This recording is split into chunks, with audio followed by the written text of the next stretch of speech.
పిల్లలు మీకు చదువుకు ఉపయోగపడే విధంగా దానికి విజ్ఞానానికి అన్ని పరంగా మనకు మరి రాష్ట్ర స్థాయిలో చాలా అవార్డ్స్ పొందిన ఎందరో ప్రభావితం చేసిన వ్యక్తులు ఈరోజు మన సమక్షంలో మన విజ్ఞప్తిని మన్నించి విచ్చేశారు. మరి వాళ్ళ యొక్క అనుభవాన్ని వాళ్ళ యొక్క జ్ఞానాన్ని మనం అందిపుచ్చుకుందాం, మన జీవితాన్ని అవి స్వీకరించి మలుచుకుందాం పిల్లలు. ఓకేనా? చాలా శ్రద్ధగా వినండి. ఓకేనా? తర్వాత మీకు తెలుస్తుంది దాని విలువ ఏందనేది.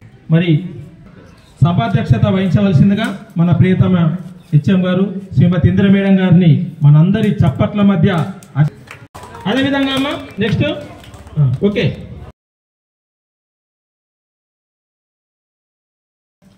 ఇంపాక్ట్ అవార్డు గురించి ఎన్నో నటన, దాంతోపాటు ఎన్నో లలిత కళలు, దాంతోపాటు ఒక ధ్యాన మాస్టర్, అంతేకాకుండా ఎన్నో స్కూళ్ళు తిరిగి ఎందరో విద్యార్థులను ప్రభావితం చేస్తూ వస్తున్నారు. ఎన్నో సామాజిక బాధ్యత నిర్వర్తిస్తున్నారు. మరి మన విజ్ఞప్తి మేరకు అవునా ఈరోజు మన అందరి కోసం వచ్చేశారు.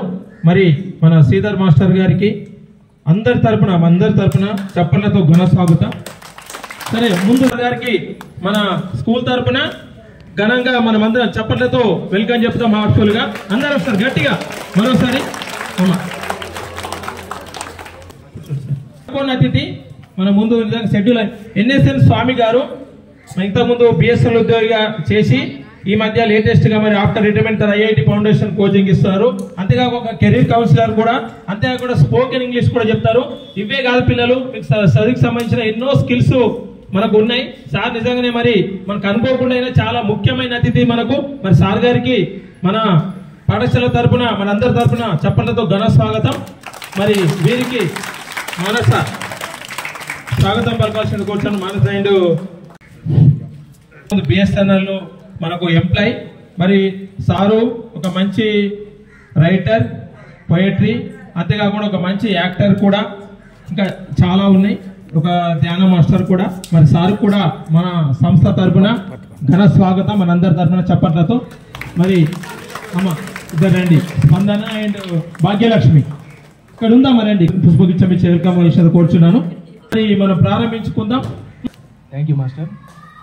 ముందుగా నన్ను ఇక్కడికి ఇన్వైట్ చేసిన శ్రీ సాయినాథ్ మాస్టర్ గారికి, మరియు ఇక్కడ మీ పాఠశాల ప్రధానోపాధ్యాయురాలు వేదికను అలంకరించిన ఈరోజు సభాధ్యక్షురాలు ఇందిరా మేడం గారికి, ఇక్కడ ఉన్న ఉపాధ్యాయులు అందరికీ కూడా నా యొక్క హృదయపూర్వక నమస్సుమాంజలు. మరియు విద్యార్థులందరికీ కూడా, మీ అందరూ కూడా జీవితంలో ఉన్నత స్థానానికి ఎదగాలి అనుకుంటారు.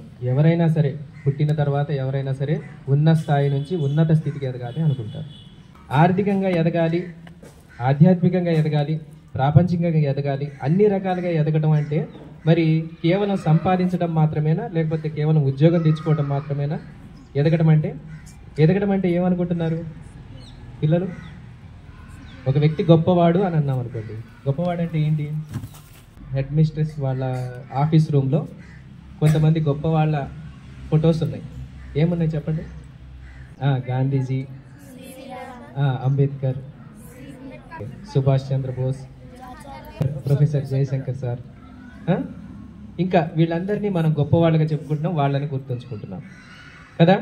అంటే వాళ్ళు మరి బాగా కోటీశ్వర్ల, వాళ్ళు కార్లలో బంగ్లాల్లో ఉండి లగ్జరీగా మహారాజుల్లాగా బతికిన వాళ్ళు ఏం చేశారు? దేశం కోసం పోరాటం చేశారు. దేశం కోసం పోరాటం చేయడం అంటే ఏంటి? మన కోసం వెచ్చించే టైం కంటే కొంత సమయం ప్రజల కోసం కూడా వెచ్చించారు. చుట్టుపక్కల ఉన్న వాళ్ళని కూడా ఎదిగేటట్టు చేశారు. అందుకే అంటారు కదా గురజాడ అప్పారావు గారు, సొంత లాభం కొంత మానుకు పొరుగు వారికి పాటు పడబోయి. అంటే మరి అలాంటి ఉన్నతి రావాలంటే మన పక్కనే ఉన్న వాళ్ళని మనం పైకి తీసుకురావాలంటే మనం ఎక్కడ ఉండాలి? వాళ్ళ పక్కనే ఉండాలా? మనం పై స్థాయికి ఎదగాల? మనం పైన ఉంటేనే కదా కింద ఉన్న వాళ్ళని పైకి లాగగలిగేది. మరి వాళ్ళు ఎలా పై స్థాయికి ఎదిగారు? వాళ్ళ దగ్గర ఉన్న ఆయుధం ఏంటి? ఆ రోజుల్లో వాళ్ళు అంత చైతన్యాన్ని ఎలా పొందారు? చిల్డ్రన్, ఆ రోజుల్లో అయినా ఈ రోజుల్లో అయినా ఎప్పటికీ ఒక వ్యక్తిని ఉన్నతంగా తీర్చిదిద్దేది ఏంటి చిల్డ్రన్? ఏంటది? అందుకోసమేగా మీరు పాఠశాలకు వచ్చింది. పాఠశాలే దేవాలయం.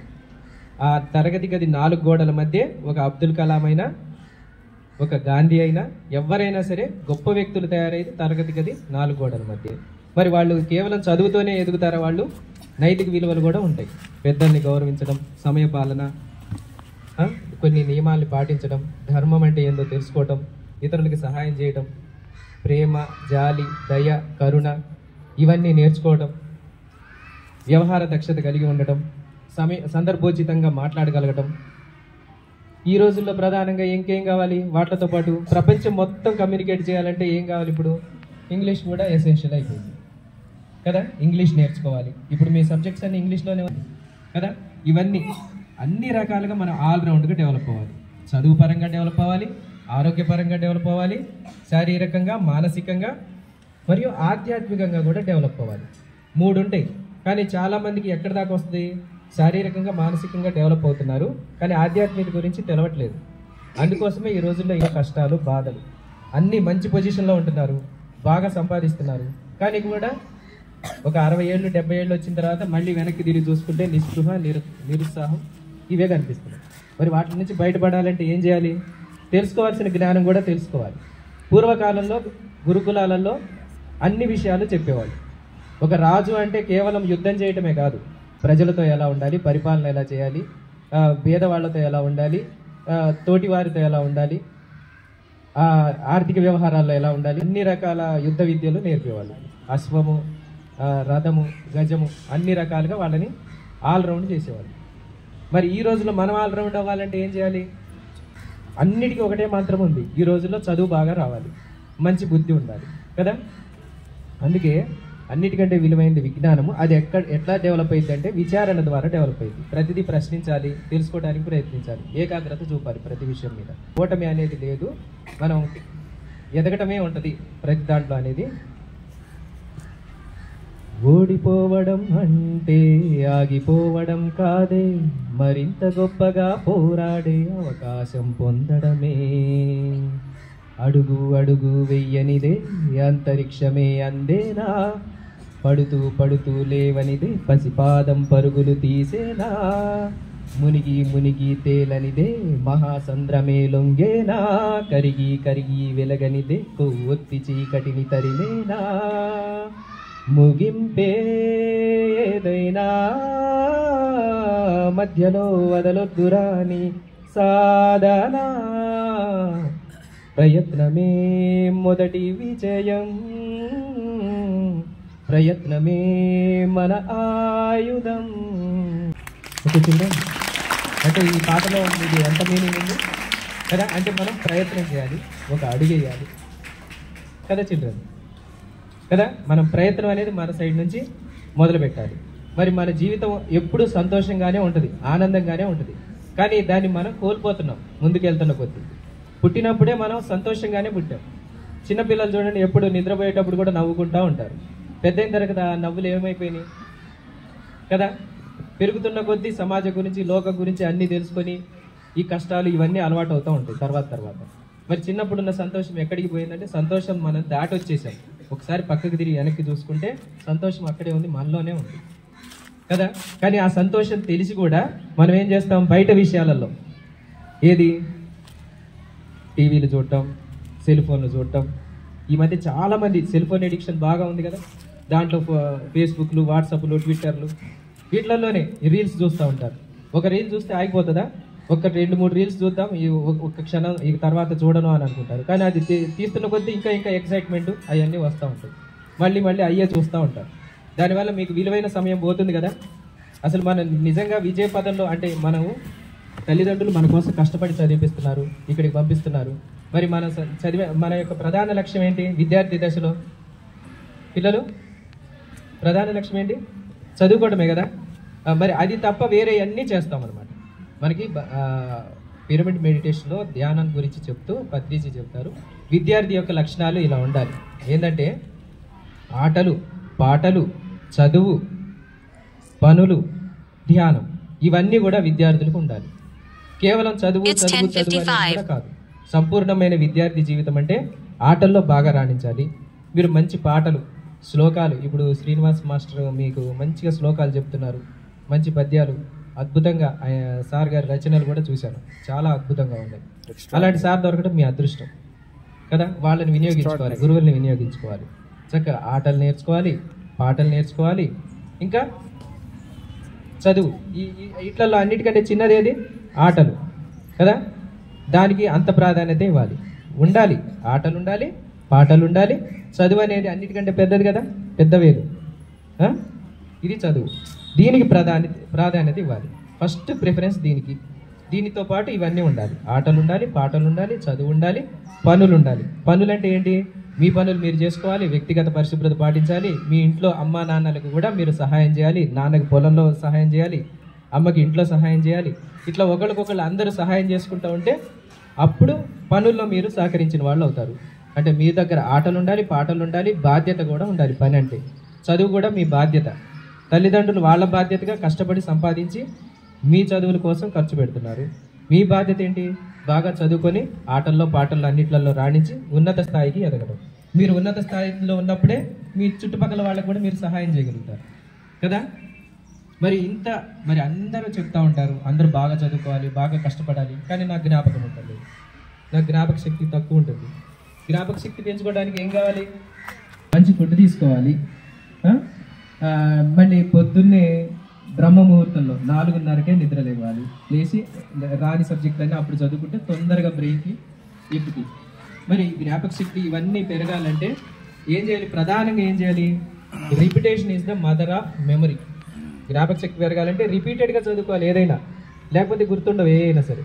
ప్రాక్టీస్ చేస్తే ఏదైనా వస్తుంది. ఈ ప్రపంచంలో ఒక వ్యక్తికి సాధ్యమైంది ఇంకెవరికైనా సాధ్యమైంది. ఒక మనిషి చేయగలిగే ప్రతిదీ ఇంకొక మనిషి చేయగలడు.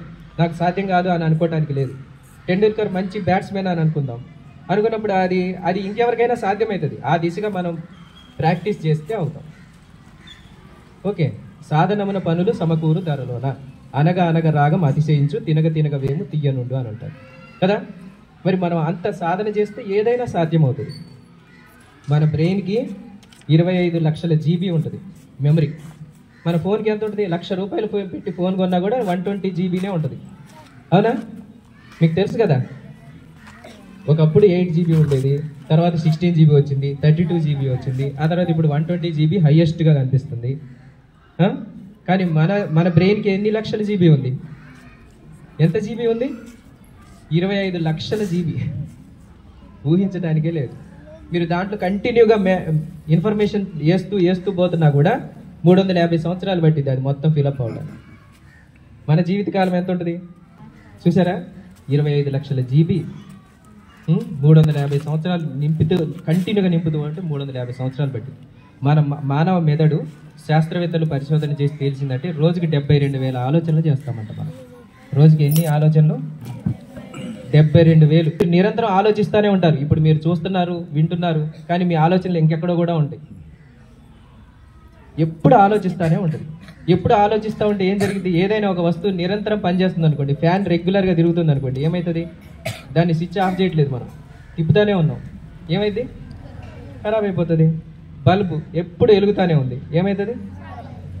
ఫిలమెంట్ కాలిపోతుంది కదా. మరి మనం అంటే మనకి తెలుసు ఏదైనా ఒక వస్తువు నిరంతరం వాడుతూ ఉంటే మరి మెదడుకి ఎప్పుడు రెస్ట్ ఇస్తున్నాం? మనం నిరంతరం ఆలోచిస్తూనే ఉన్నాం, ఎప్పుడు ఆలోచిస్తూనే ఉన్నాం. మరి దీంట్లో ఏయో చెత్త విషయాలన్నీ నింపుకుంటున్నాం. 72,000 ఆలోచనల్లో కూడా మొత్తం అంటే 95% ఆలోచనలు మొత్తం అవసరం లేని పనికిరాని విషయాలే ఎక్కువ మనం వింటాం కానీ చూడటం కానీ చేస్తూ ఉంటాం. మీరు కూడా అబ్జర్వ్ చేసుకోవచ్చు. ఒక రోజులో మీరు ఏం చేస్తున్నారు? మనం విజయపథంలో ఉండటం అంటే ఒక రోజులో 24 గంటలు ఉంటే ఒక రోజులో మీరు ఉపయోగపడే సమయం ఎంత ఉంది, ఉపయోగం లేని పనులు ఎంత చేశారు, ఈ రెండు మీరు క్యాలిక్యులేట్ చేసుకుంటున్నారు అనుకోండి, అప్పుడు మీరు కరెక్ట్ వేలో వెళ్తారు. అప్పుడు దాకా మనం కరెక్ట్ వేలో వెళ్ళాం. జీవితం ఎడిపోతుందో దాని చేతుల్లోనే అది ఉంటుంది. ఒకవేళ మనకి లక్ష్యం ఉంటే ఆ లక్ష్యం కోసం పోరాడతాం. ఒకవేళ మన లక్ష్యం లేదనుకోండి, లక్ష్యం ఉన్నోడి కోసం మనం పనిచేయాల్సి వస్తుంది. గంపా నాగేశ్వరరావు గారు అంటారు, గోల్ ఉంటే గోల్ ఉన్నోడు గోల్ కోసం కష్టపడితే, గోల్ లేనివాడు గోల్ ఉన్నోడి కోసం కష్టపడాల్సి వస్తుంది అంట. అర్థమైందా? మీకంటూ ఒక గోల్ పెట్టుకోవాలి జీవితంలో. నేను ఇది అవ్వాలి, నేను డాక్టర్ అవ్వాలి, నేను ఇంజనీర్ అవ్వాలి, నేను కలెక్టర్ అవ్వాలి. ఏదో అనుకుంటారు కదా, ఆ అనుకున్న దాని దిశగా ఏదో ఒకటి అనుకుంటేనే కుదిరింది, అనుకోకపోతే అవ్వదు ఏది. అవునా? ఇప్పుడు మీరు మీ కళ్ళతో మీ ముందు ఒక సర్కిల్ని గీయండి. ఇట్లా సర్కిల్ ఊహించుకోండి. మీ ముందు సర్కిల్ ఊహించుకొని కళ్ళని అలాగే తిప్పండి. 360 degrees. తిప్పారా? ఓకే, ఇప్పుడు మీరు మీ కళ్ళతో సర్కిల్ని తిప్పండి, కానీ నా ఏలుని చూస్తూ తిప్పండి. ఏలుని మాత్రమే చూడండి. ఇప్పుడు సర్కిల్ వచ్చిందా? రెండిట్లలో ఏది బాగుంది? ఏలుని చూసినప్పుడు బాగుంది కదా, సర్కిల్ బాగా వచ్చింది కదా. కానీ మీ అంతటి మిమ్మల్ని సర్కిల్ గీయమంటే ఏం చేశారు? మీరు గీసిన సర్కిల్ ఇట్లా ఇట్లా ఇట్లా ఇట్లా ఉంటుంది. మీరు మళ్ళీ ఒకసారి ట్రై చేసుకొని చూసుకోండి. సర్కిల్ గీస్తే కరెక్ట్ సర్కిల్ వస్తుందా? కానీ ఒక ఏలుని చూసినప్పుడు మాత్రం, ఒక టార్గెట్ ఇచ్చినప్పుడు మాత్రం దీన్ని చూడమన్నప్పుడు ఈజీగా తిప్పగలుగుతాం. అవునా కదా? అవునా? అంటే అర్థం ఏంటి? మన జీవితంలో కూడా మనం ఏదైనా ఒక స్థాయికి ఎదగాలంటే దాని పట్ల స్పష్టత ఉండాలి, దాన్ని స్పష్టంగా చూడగలగాలి. లక్ష్యాన్ని చూడగలిగినప్పుడే ముందుకు వెళ్ళగలుగుతాం కదా. ఇప్పుడు ధ్యానం ఎంత గొప్పది అని అంటే, థాయిలాండ్లో 2018లో థాయిలాండ్ విద్యార్థులు వాళ్ళ కోచ్ ఏక్ అనే అతను, వాళ్ళ కోచ్ 12 మంది విద్యార్థులని, ఫుట్బాల్ ప్లేయర్స్ని తీసుకొని ఒక టూర్కి వెళ్ళాడు. ఓకే, ఈ విషయం మీకు తెలుసు, మీకు ఆల్రెడీ తెలిసే ఉంటుంది, పేపర్లో వచ్చింది ఇది. 12 మంది విద్యార్థులు తీసుకొని టూర్కి వెళ్ళాడు. అక్కడ బాగా భారీగా వరదలు వచ్చేసరికి వీళ్ళు ఒక కొండ గుహలో ఇరుక్కుపోయారు. ఆ పిల్లలు, ఆ కోచ్ ఇరుక్కుపోయారు. మొత్తం క్లోజ్ అయిపోయింది గుహ ద్వారం, మొత్తం లోపల బురద ఉంది. ఒక ఒడ్డున వీళ్ళంతా ఉన్నారు, మొత్తం చీకటి.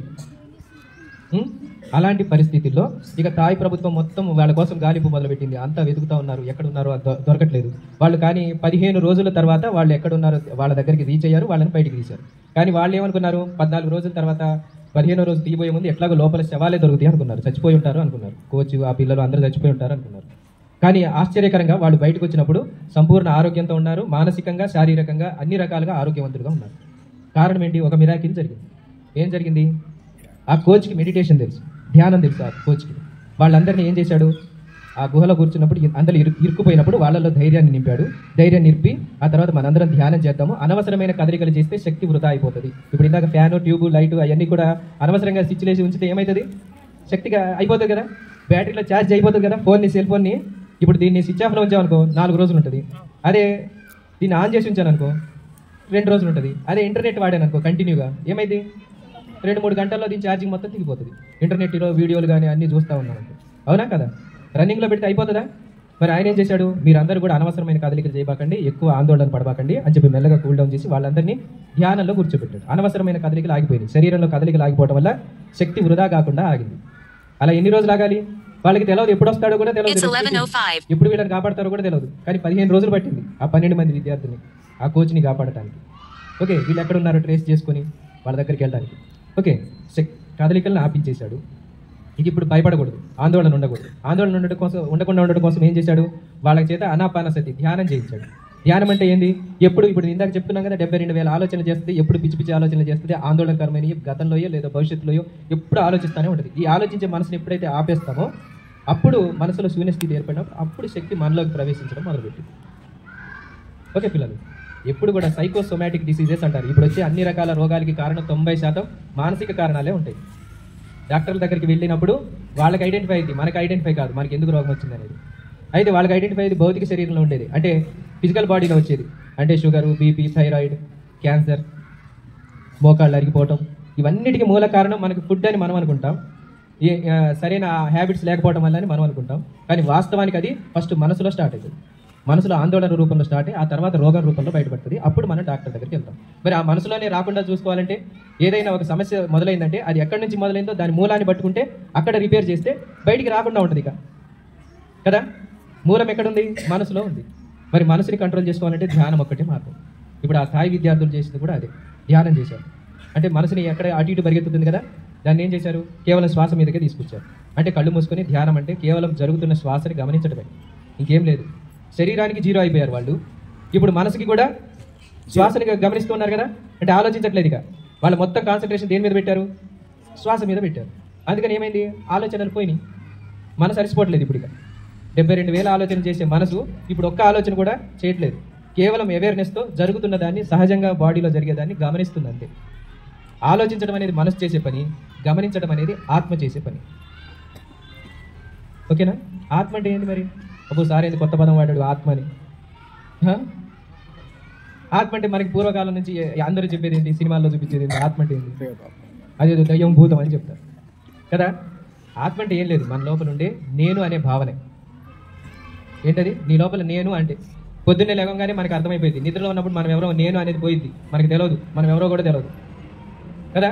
కానీ పొద్దున్నే లేవగానే నా పేరు ఇది, నా ఊరు ఇది, నేను ఈ పలానా స్కూల్లో చదువుకుంటున్నా, పలానా వాళ్ళ అబ్బాయిని, పలానా కులం వాడిని, పలానా చేస్తూ ఉంటాను, నేను ఈరోజు ఈ హోంవర్క్ ఉంది, ఇది మా టీచర్లు వాళ్ళు అంటే మొత్తం ప్రపంచం అంతా నీకు నిద్రలో లేవగానే స్టార్ట్ అయిపోతుంది కదా. లేవగానే ప్రతి ఆలోచన కూడా దేని సెంటర్ నుంచి వస్తుంది? నేను అనే సెంటర్ నుంచే వస్తుంది కదా. నాకు అది కావాలి, నేను ఇది చేయాలి, నేను ఆ స్థాయికి ఎదగాలి, నేను గొప్పగా ఉండాలి, నేను అది చేయాలి, ఇది చేయాలి, మొత్తం దేని చుట్టూతో ఉంది? నేను అని ఉంది కదా. ఆ నేనే ఆత్మ అనమాట. ఓకే, అక్కడి నుంచే మనకి ఆలోచనలు పుడుతున్నాయి, ఒక ఫీలింగ్ కలుగుతుంది. ఓకే, అంటే ఇప్పుడు ధ్యానంలో విద్యార్థులు ఏం చేశారు? శరీరాన్ని జీరో చేసేసారు. శ్వాసను గమనిస్తూ ఎరుకతో ఉండటం వల్ల, అంటే అవేర్నెస్తో ఉండటం వల్ల ఆలోచనలు జీరో చేసేసుకున్నారు. ఆలోచనలు కూడా జీరో చేసుకోవడం వల్ల ఇంకేముంటుంది? ఆలోచనలు చేసుకున్నప్పుడు ఇంకొకటి పని చేస్తూ ఉంటుంది. అదేంటి? బుద్ధి. బుద్ధి ఏం చేస్తుంది? అది చేయొద్దు, ఇది చేయొద్దు, ఇట్లా ఉండకూడదు. ఇప్పుడు చూడండి, నేను ఇప్పుడు చెప్తా ఉన్నా కదా, ఈ విషయాల్ని అందరూ శ్రద్ధగా వినలేరు. కొంతమందికి బుద్ధి ఏం చేస్తూ ఉంటుంది? వేరే విషయాల మీదకి తీసుకుపోతూ ఉంటుంది. తీసుకుపోయినప్పుడల్లా మళ్ళీ దీని మీద తీసుకొచ్చినప్పుడు ఏకాగ్రతతోనే ఏదైనా సాధించగలరు. మహాభారతంలో 5 ఉన్నారు. ఎవరు గొప్పోళ్ళు? 5 ఎవరు? వాళ్ళని ఏమంటారు? ఎవరు? పంచపాండవులు కదా. పంచపాండవులు ఎందుకు? వాళ్ళల్లో మళ్ళీ గొప్పవాడు ఒకడు ఉన్నాడు. ఎవరు అతను? ఎవరు? ధర్మరాజు. వాళ్ళల్లో మహావీరుడు ఎవరు? యుద్ధాన్ని గెలిపించింది ఎవరు? అర్జునుడు కదా. అంటే మనం మహాభారతంలో హీరో ఎవరు అని అంటే ఏం చెప్తాం? అర్జునుడనే చెప్తాం కదా. అంటే అర్జునుడే కదా బాణాలు వేసి ద్రోణాచార్యుడిని, అవతల పెద్ద పెద్ద మహావీరుల్ని అందరినీ, ఏది భీష్మ పితామహుడిని అందరినీ మట్టి కనిపించింది అర్జునుడే. కాబట్టి అర్జునుడే హీరో అయిపోయాడు కదా. అర్జునుడు ఎందుకు హీరో అయ్యాడు? ధర్మరాజు ధర్మానికి, భీముడు బలానికి, నకుల సహదేవులు ఒక్కొక్కళ్ళు ఒక్కొక్క విద్యల్లో. అర్జునుడే అంత స్పెషల్ ఎందుకు అయ్యాడు? అవతల కౌరవుల్లో కూడా గొప్పవాడు ఎవరు అంటే కర్ణుడు అని చెబుతారు. కర్ణుడికి కూడా ఏమొచ్చు? విలు విద్య వచ్చు. మరి ఆ విలు విద్య రావాలంటే ఏముండాలి? ఒక వ్యక్తి దగ్గర ప్రధానంగా ఏకాగ్రత ఉండాలి కదా. మొత్తం ఏకాగ్రత మీదే ఆధారపడి ఉంది. ఎవరైతే ఏకాగ్రతగా ఉంటారో వాళ్ళు అన్నిట్లలో విజయాన్ని సాధించగలుగుతారు. ఏకాగ్రతను టెస్ట్ చేసుకోవాల్సి శిష్యుల్ని పిలిపిస్తాడు. ఒక్కొక్కటి కనిపిస్తుంది అని చెబుతారు. భీముడిని పిలిపిస్తేనేమో నాకు కాండం మొత్తం కనిపిస్తుంది, చెట్టు అంతా కనిపిస్తుంది అంటాడు. అనగా నువ్వు పక్కకి వెళ్ళిపో అని అంటాడు. ఆ తర్వాత ధర్మరాజుని పిలుస్తాడు. నాకు కొమ్మలు, చిలుక అవన్నీ కనిపిస్తున్నాయి అన్నాడు. తర్వాత నకులుడిని, సహదేవుడిని, వాళ్ళు కూడా చెట్టు, కొమ్మ, కాయలు, చిలుక అని చెప్పి ఇట్లా చెప్తున్నారు. కానీ అర్జునుడిని పిలిచినప్పుడు మాత్రం నీకేం కనిపిస్తుంది అంటే నాకు చిలుక కన్ను మాత్రమే కనిపిస్తుంది అని అన్నాడు. అయితే బాణం వేసే అని అన్నాడు. అంటే మనకి ఒక లక్ష్యం ఇచ్చినప్పుడు ఆ లక్ష్యం తప్ప ఇంకేమీ కనపడకూడదు అనమాట. అంత ఏకాగ్రత ఉండాలి. ఓకే చిల్డ్రన్, ఎప్పుడైతే ఏకాగ్రత ఉంటుందో అప్పుడే విజయం సాధించగలుగుతాం. మనం చదువుకోవాలని కూర్చుంటాము, కానీ ఇంటికి గెస్ట్లు వస్తారు, లేదంటే టీవీలో సీరియల్ వస్తూ ఉంటుంది, ఫేస్బుక్లో మెసేజ్ వస్తుంది, వాట్సాప్లో ఏదో వస్తుంది. ఎప్పుడైతే మనం అలా డిస్ట్రాక్ట్ అవుతూ ఉంటామో మనకి ఏకాగ్రత కుదరదు. కానీ ఒకసారి ఒకే పని చేయాలి కదా. మనసు శక్తివంతం అవ్వాలంటే రిపీట్గా చదవాలి కదా, చెప్పినవన్నీ మళ్ళీ రివైజ్ చేసుకోవాలి కదా. మరి ఆ జ్ఞానము, ఆ జ్ఞాపక శక్తి అవన్నీ రావాలంటే మనం ఏం చేయాలి? ఎప్పుడు మన మనసుని ఒకే విషయం మీద కాన్సన్ట్రేట్ చేయడం రావాలి. కాన్సన్ట్రేషన్ ఇప్పుడు ఎట్లా వస్తుంది? ధ్యానంలో ఎలా వస్తుంది కాన్సన్ట్రేషను? ఇప్పుడు ఆ విద్యార్థులు ఆ కాన్సన్ట్రేషన్ శక్తితోనే ఆ ఆత్మశక్తిని వాళ్ళు వాడుకొని జీవించగలిగారు. 15 రోజులు జీవించగలిగారు. ఎట్లా జీవించారు? ఎప్పుడైతే మనం శ్వాసను గమనిస్తూ ఉంటామో ఈ ఆలోచన జీరో అయినప్పుడు విశ్వశక్తి మనలోకి ప్రవేశించి అప్పుడు మనకి అపారమైన శక్తి వస్తుంది అనమాట. ఆ శక్తితో మనం ఆహారం తక్కువ తీసుకున్నా బతుకుతాం, ఆక్సిజన్ తక్కువ తీసుకున్నా మనం చక్కగా చేరుకోగలుగుతాం. ఆ విద్యార్థులు అదే చేశారు. వాళ్ళు ఆక్సిజన్ని తక్కువతోనూ బతకగలిగారు, ఆహారం లేకపోయినా బతకగలిగారు. ఎట్లా? ఆ గుహలో కొండ గోడలు కదుకున్న నీటి చెమ్మ ఉంటుంది కదా, ఆ చెమ్మ నీటి బిందువుని కొంచెం కొంచెంగా గొంతు తడుపుకుంటూ శ్వాస ఆక్సిజన్ని తగ్గించుకొని బతకడం నేర్చుకుంటూ ఆ కాస్మిక్ ఎనర్జీతో వాళ్ళు బతికారు. అట్లా 15 రోజుల తర్వాత చక్కగా ఆ కోచ్ వాళ్ళు హాయిగా బయటికి రాగలిగారు. అప్పుడు ప్రపంచం మొత్తం ఆశ్చర్యపోయింది, ధ్యానానికి ఇంత శక్తి ఉంటుందా? ఒక అద్భుతమైన ధ్యాన శక్తికి ఒకసారి చప్పట్లు కొడదాం.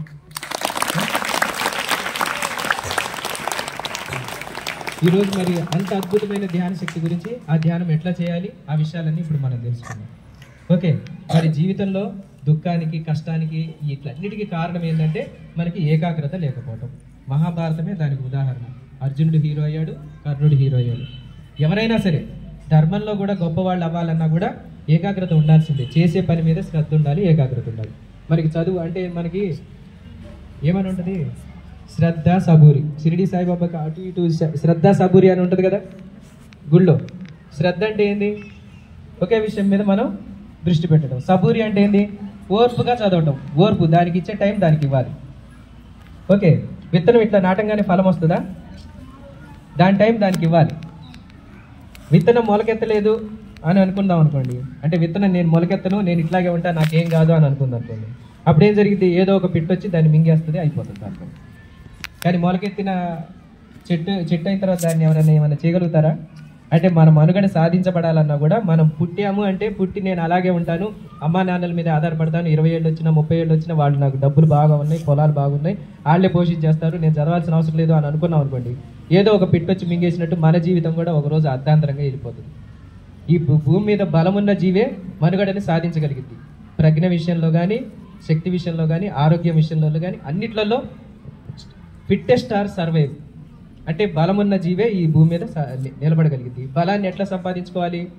అందుకే వివేకానందుడు కూడా అంటారు కదా, స్వామి వివేకానందుల వారు, బలమే జీవితం, బలహీనతే మరణం అని చెప్పేశారు కదా. అంటే బలహీనంగా జీవించడం కూడా మరణమే. అంటే అట్లాంటి జీవితం కాదు అని చెప్తున్నాడు. మనం శక్తివంతంగా ప్రభావవంతంగా ఉండాలి. మనం సాధన చేస్తే సాధ్యం కానిదంటూ ఉండదు. ధ్యానం అత్యద్భుతమైంది, ఈ విషయం తెలిసింది. మరి ధ్యానం ఎంత గొప్పదంటే, మన పూర్వకాలంలో రాక్షసులు, రాజులు, మునులు వీళ్ళంతా చేసింది ఏంటి?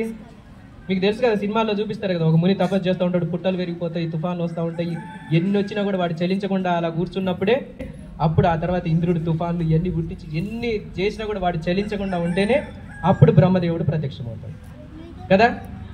అంటే ధ్యానానికి ఎప్పుడైతే అంత ఏకాగ్రతతో, అంటే అక్కడ తపస్సుని అలా చెప్పారు, వాళ్ళు కోరింది తపస్సు అంటే తప్పించడం అనమాట.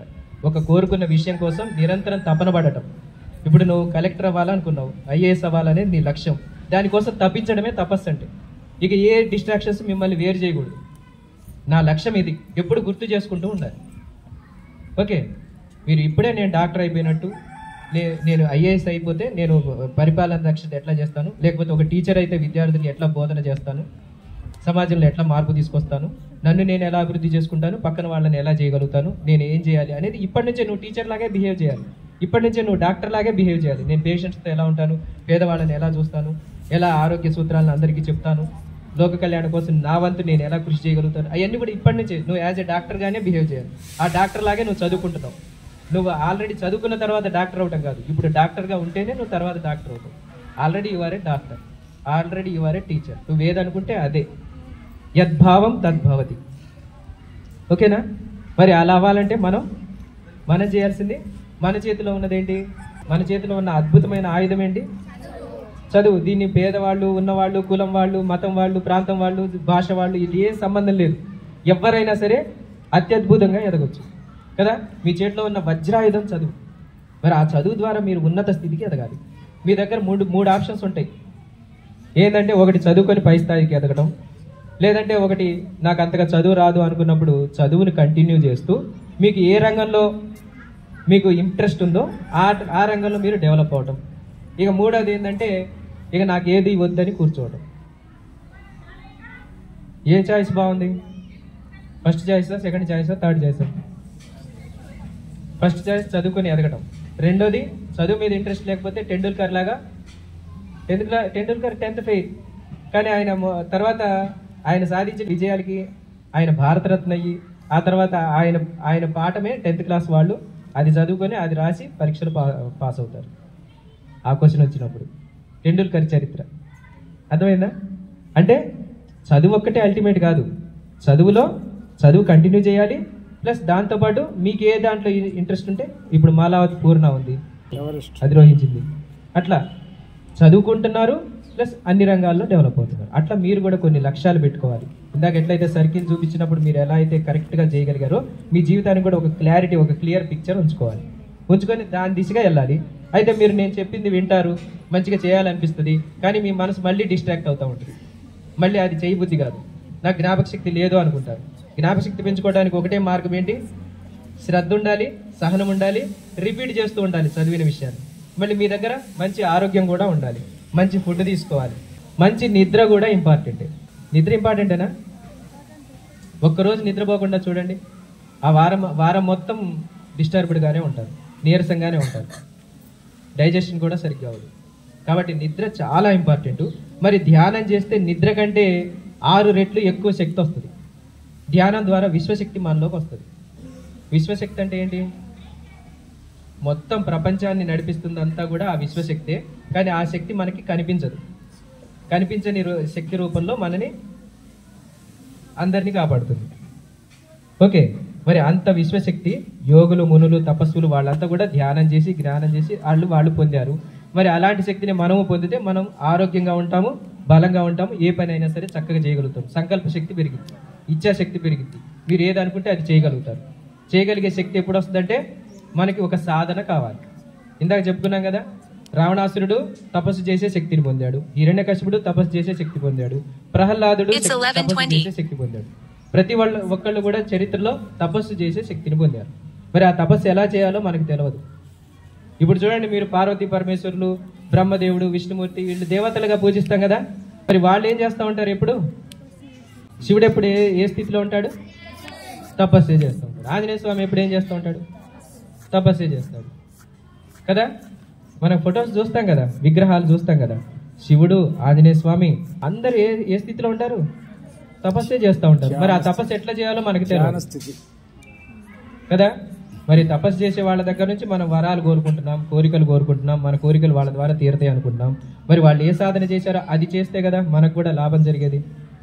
మనం కూడా ఈ భూమి మీద దేవుళ్ళమే. తెలుసుకుంటే మన దేవుళ్ళం, తెలుసుకోకపోతే కాదు. మనం తెలుసుకునేదాకే. ఒక్కసారి మనం తెలుసుకున్నామంటే మనం ఏదైనా సాధించగలుగుతాం, ఎంత స్థితికైనా ఎదగగలుగుతాం, ఎవరికైనా సహాయం చేయగలుగుతాం. అది ఎలా ఉంటుందంటే, పూర్వకాలంలో మొత్తం ప్రపంచమంతా సృష్టించినప్పుడు బ్రహ్మదేవుడు బాగా శక్తిని నింపేసి ఒక రూపాన్ని తయారు చేశాడంట. ఓకే, పిల్లలు మొత్తం ప్రపంచం, చెట్లు, సముద్రాలు, ఇవన్నీ పూలు, ఈ వనాలు అవన్నీ కూడా సృష్టించిన తర్వాత, జంతువులు, పక్షులు ఇవన్నీ సృష్టించిన తర్వాత మనిషిని కూడా సృష్టించాడంట. సృష్టించే ఒక రూపాన్ని సృష్టించి దానికి మనిషి అని పేరు పెట్టేశాడు. పేరు పెట్టిన తర్వాత మొత్తం శక్తి అంతా కలిసి తనకున్న శక్తి సేమ్ ఈక్వల్ శక్తిని అందులో పెడదామని చూశాడంట. చూసిన తర్వాత మళ్ళీ ఒకసారి డౌట్ వచ్చిందంట, వీడికి కనుక నాతో సమానమైన శక్తులు ఇస్తే వీడు ఎక్కడ రెచ్చిపోతాడో, వీడు ప్రకృతి మొత్తాన్ని నాశనం చేస్తాడేమో. ఒకవేళ మంచిగా చేస్తే ప్రకృతి బాగుంటుంది, ఒకవేళ వీడు నాశనం చేయడం మొదలు పెడితే మొత్తం సర్వనాశనం అయిపోతుంది అని చెప్పి ఆ శక్తిని అయితే తయారు చేసేసాడు. పెడదామనేటప్పటికి డౌట్ వచ్చింది, అందుకని ఇక పెట్టదలుచుకోకపోవటం వల్ల ఏం చేశాడు, అయితే శక్తి అయితే తయారైంది, ఇప్పుడు ఏం చేయాలి, దీన్ని ఎక్కడ దాచిపెట్టాలని అనుకున్నప్పుడు ఆ పక్కనే ఉన్న గ్రద్ద అందంట, బ్రహ్మదేవ ఆ శక్తిని నాకు ఇవ్వండి, నేను ఆ శక్తిని మొత్తం పైకి మబ్బుల్లోకి తీసుకుపోయి ఆకాశంలో పైన మబ్బుల్లో దాచిపెట్టేస్తాను అని అందంట. దేన్ని? ఆ శక్తిని.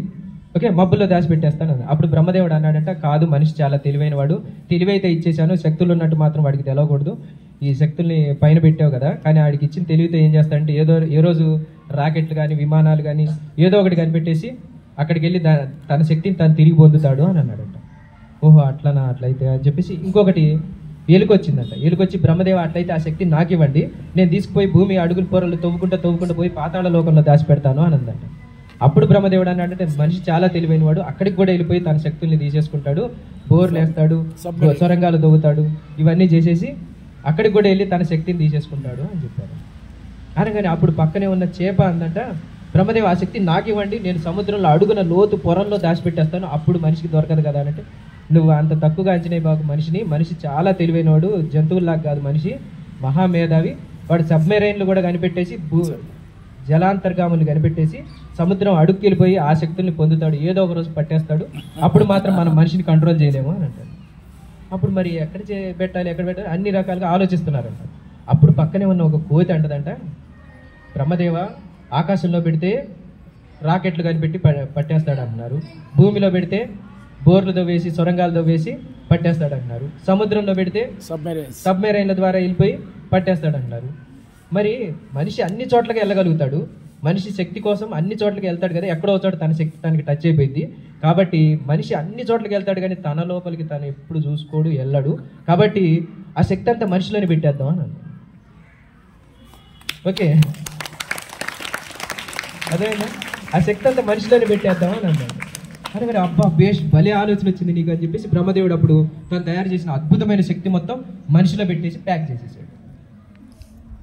ఇంకేముంది, మనిషి అప్పటి నుంచి బ్రహ్మదేవుడు సృష్టి మొదట్లో తయారు చేసిన మనిషి అప్పటి నుంచి ఇప్పటిదాకా మనిషి తన శక్తుల కోసం అంటే స్వామీజీ దగ్గరికి వెళ్తాడు, లేకపోతే ఇంకెక్కడికో వెళ్తాడు, అన్ని చోట్లకి వెళ్తాడు, లేదంటే గురువుల దగ్గరికి వెళ్తాడు, అన్ని చోట్లకి వెళ్ళిపోయి తన శక్తి కోసం ప్రయత్నిస్తూ ఉంటాడు. ఆ ప్రయత్నంలోనే ఉన్నాడు. కానీ ప్రయత్నించాల్సింది ఎక్కడుంది, అతనికి కావాల్సింది ఎక్కడుంది? బ్రహ్మదేవుడికి తెలుసు, షూర్గా తెలుసు, మనిషి తన లోపలికి తప్ప అన్ని చోట్లకి వెళ్తాడు, అన్నీ చూస్తాడు, తన గురించి మాత్రం తను తెలుసుకోడు. ఓకే, అంత శక్తిని మనలోనే ఉంచాడు. మరి ఆ శక్తిని తెలుసుకునేది ఎవరు? చాలా మంది శక్తిమంతులే, మనం అందరం శక్తిమంతులే. పుట్టుకతోనే మనం సర్వశక్తిమంతులుగా పుడతాం. తెలుసా మీకు? మనం పుట్టుకతోనే సర్వశక్తిమంతులం, విజేతలం అయిన తర్వాతే భూమి మీదకి వచ్చాం. మనం పిండం తయారయ్యేటప్పుడు 40 కోట్ల కణాలు కలిసి వాట్లల్లో 40 కోట్లు, 4 కోట్లు కూడా కాదు, 40 కోట్ల కణాలలో ఒక్క కణమే బిడ్డగా తయారవుతుంది. తల్లి గర్భంలో ఒక్క కణమే 40 కోట్ల మందిని, అంటే 39,99,999 కణాలన్నీ కూడా మొత్తం వాట్లతో ఫైట్ చేసి అవన్నీ నశించిపోయిన తర్వాత ఒక్క కణమే మిగిలింది. ఆ కణమే బిడ్డగా మారింది. అంటే మనం పుట్టక ముందే కడుపులోనే మనం విజేతలం, తల్లి గర్భంలోనే. ఇక ఆ తర్వాత ఓటమి ఎక్కడుంది? ఓడిపోవడం అనేది ఉందా అసలు?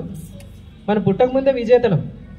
బయటకు వచ్చిన తర్వాత మళ్ళీ అందరితో పోల్చుకొని వాళ్ళట్లా వీళ్ళిట్లా అనుకొని నేను తక్కువ వాడిని, నేను గొప్పవాడిని అని చెప్పి గర్వం తెచ్చుకోవడం, తక్కువ వాడిని అని చెప్పి కుంగిపోవడం. కానీ సమస్త శక్తి ప్రతి ఒక్కళ్ళలో ఉంది, మీలోనే ఉంది కదా. మనం డిఫరెంట్ కాదు. మనం ఈ భూమి మీద ఏదో ఒకటి సాధించడానికి వచ్చాం. మన జీవిత లక్ష్యాన్ని తెలుసుకోవాలి. ఓకే, ఒకళ్ళకి సాధ్యమైందంటే మనకి సాధ్యమవుతుంది. దానికి సంబంధించిన సాధన చేయాలి. ఓకేనా? అయితే మరి ఈ సాధన చేయనీయకుండా మన అడ్డుపడేదేంటి? మన మనసే. దానికి సంబంధించి భగవద్గీతలో ఒక శ్లోకం ఉంది, మీకు వినిపిస్తాను.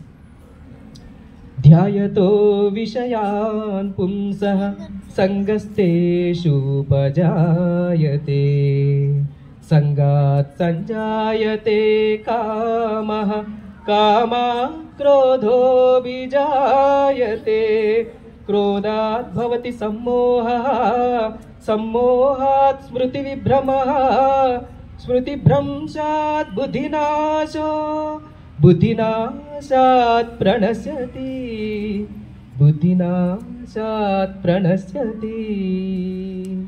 అంటే విషయవాంఛల మీద సదా మననం చేసేవాళ్ళు. అంటే ఎప్పుడు అది కావాలి, ఇది కావాలి, అది తెలుసుకోవాలి, ఇది తెలుసుకోవాలి, ఎక్సైట్మెంట్లో ఉంటారనమాట. ఎప్పుడు ఏదో ఒకటి పొందాలని చూస్తూ ఉంటారు. రకరకాల కోరికలతో మనసు నింపుకుంటూ ఉంటారు. వాళ్ళందరూ ఏం చేస్తూ ఉంటారంటే వాటి మీద, ఆ విషయాల మీద కోరికలు అధికమైపోయి అవి కామముగా గారి, అంటే మళ్ళీ అదే కావాలి అని అనిపిస్తూ ఉంటుంది. అనిపించినప్పుడు ఏం జరిగింది? దాని మీద మోహం పెరిగింది. మోహం పెరగడం వల్ల మనం విచక్షణ కోల్పోతాం. ఏది మంచి ఏది చెడు అనేది మనకు తెలియదు. ఇక ఆ చెడులో ఆ ఆలోచన కోల్పోయి, మన జ్ఞాపక శక్తి కోల్పోయి, బుద్ధి నశించి మనం అన్ని తప్పులు చేస్తూ చివరికి మనిషి అధోగతి పాలవుతాడు, అంటే సర్వనాశనం అయిపోతాడు అని చెప్తున్నాడు కృష్ణ పరమాత్మ భగవద్గీతలో చెబుతున్నాడు. ఓకే, అంటే భగవద్గీత అంటేనే భగవంతుడు చెప్పిందే అన్నట్టుగా మనం భావించాలి. మన అంతరాత్మే భగవద్గీత. ఓకే, అంటే మనం కోరికల వల్లే దుఃఖం. బుద్ధుడు కూడా చెబుతాడు ఆర్య సత్యాలని 4 చెబుతాడు ఆయన తపస్సు చేసి. ఏం చెబుతాడు? సో లోకమంతా దుఃఖం ఉంది, దుఃఖానికి కారణం కోరికలు, కోరికలకి కారణం అజ్ఞానం. మరి అజ్ఞానాన్ని దేంతో జయించాలి అంటే మళ్ళీ జ్ఞానంతోనే కదా జయించాల్సింది. జ్ఞానం అంటే ఏంటి? జ్ఞానం అంటే ఏంటి? మళ్ళీ జ్ఞానంలో 4 రకాలు ఉన్నాయి. కుజ్ఞానము, అజ్ఞానము, జ్ఞానము, ప్రజ్ఞానము. ఓకే, కుజ్ఞానం అంటే ఏంది? మనకు తెలిసిన విషయాలు బాగా తెలుసు, నాకు చాలా విషయాలు తెలుసు, నాకు ఎవరి దగ్గర తెలుసుకోవాల్సిన విషయం ఏమీ లేదు, నేను మహా మేధావిని, తెలివైన వాడిని అనుకుంటూ ఏ కొత్త విషయాన్ని తెలుసుకోరు, వాళ్ళు నేర్చుకోరు. నిరంతర విద్యార్థి కాదు వాళ్ళు. వాళ్ళకి తెలిసిన దాంతోనే, ఆ సిద్ధాంతాల్లోనే, ఆ పద్ధతుల్లోనే ఉండాలని చూస్తారు. జీవితం అంతా అలాగే గడిపేద్దామని చూస్తారు. దాన్ని కుజ్ఞానం అంటారు. అది ముందుకు తీసుకుపోదు, వెనక్కే తీసుకుపోయింది. మనం ఉన్న స్థితి నుంచి వెనక్కి తీసుకుపోతూ ఉంటుంది. దాన్ని కుజ్ఞానం అంటారు. మరి అజ్ఞానం అంటే ఏంది? ఇప్పుడు తెలియదు అని ఒప్పుకున్నప్పుడు మనం తెలుసుకోవడానికి అవకాశం ఉంటుంది. ఓకే, అజ్ఞానం. అది అజ్ఞానం. అజ్ఞానం అంటే ఈ శరీరమే నేను అని అనుకోవటం అజ్ఞానం. జ్ఞానం ఎప్పుడు వస్తుందంటే ఎప్పుడైతే నేను ఈ శరీరాన్ని కాదు ఆత్మని అని తెలుసుకుంటామో, అంటే నాలో అనంతమైన శక్తి ఉంది. ఇందాక చెప్పుకున్నాం కదా, బ్రహ్మదేవుడు మనలోనే శక్తిని పెట్టాడని. ఆ శక్తి ఉంది అని ఎవరైతే తెలుసుకుంటారో ఒక సాధన ద్వారా, అదే ఇప్పుడు మీరు సాధన నేర్చుకోబోతున్నారు, ఇప్పుడు ధ్యానం చేయబోతున్నారు. ఓకే, మీకు అది నేర్పిస్తాం. ఓకే, ఆ ధ్యానం ద్వారా మీకు ఆత్మజ్ఞానం కలిగినప్పుడు అది జ్ఞానం. నేను మారను అనుకోవటం కుజ్ఞానం. ఒక ఖాళీగా ఉన్న గిన్నెలో మనం నీరు నింపగలం, కానీ నిండుగా ఉన్న గిన్నెలో నీళ్లు నింపగలుగుతామా మనం? అది మళ్ళీ బొర్లిపోతుంది కానీ తీసుకోదు. మనం స్పాంజ్ లాగా ఉండాలి, డస్టర్ లాగా ఉండాలి.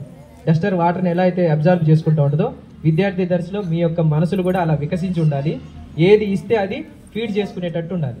జ్ఞానాన్ని పెంచుకుంటూ ఉండాలి. ఎప్పుడైతే మనం ఎక్కువ తెలుసుకుంటూ ఉంటామో, లెర్నింగ్ ఈజ్ ఎర్నింగ్. ఎంత నేర్చుకుంటే అంత సంపాదించుకుంటారు. జ్ఞానాన్ని సంపాదించుకుంటారు, ఇక ఏదైనా సంపాదించుకుంటారు కదా. ప్రతిదీ నేర్చుకోవాలి. వినదగు ఎవ్వరు చెప్పినా, అంటే చిన్నపిల్లలు చెప్పినా వినాలి, పెద్దవాళ్ళు చెప్పినా వినాలి, అందరి దగ్గర నుంచి వినాలి. నీ యొక్క జ్ఞానంతో విశ్లేషణ చేసుకోవాలి. నీకు ఏది కరెక్టో అది నీ అంతరాత్మ నుంచి అందుతుంది. నీకు అంతరాత్మ నుంచి అందాలంటే మాత్రం ధ్యానం చేయాల్సిందే.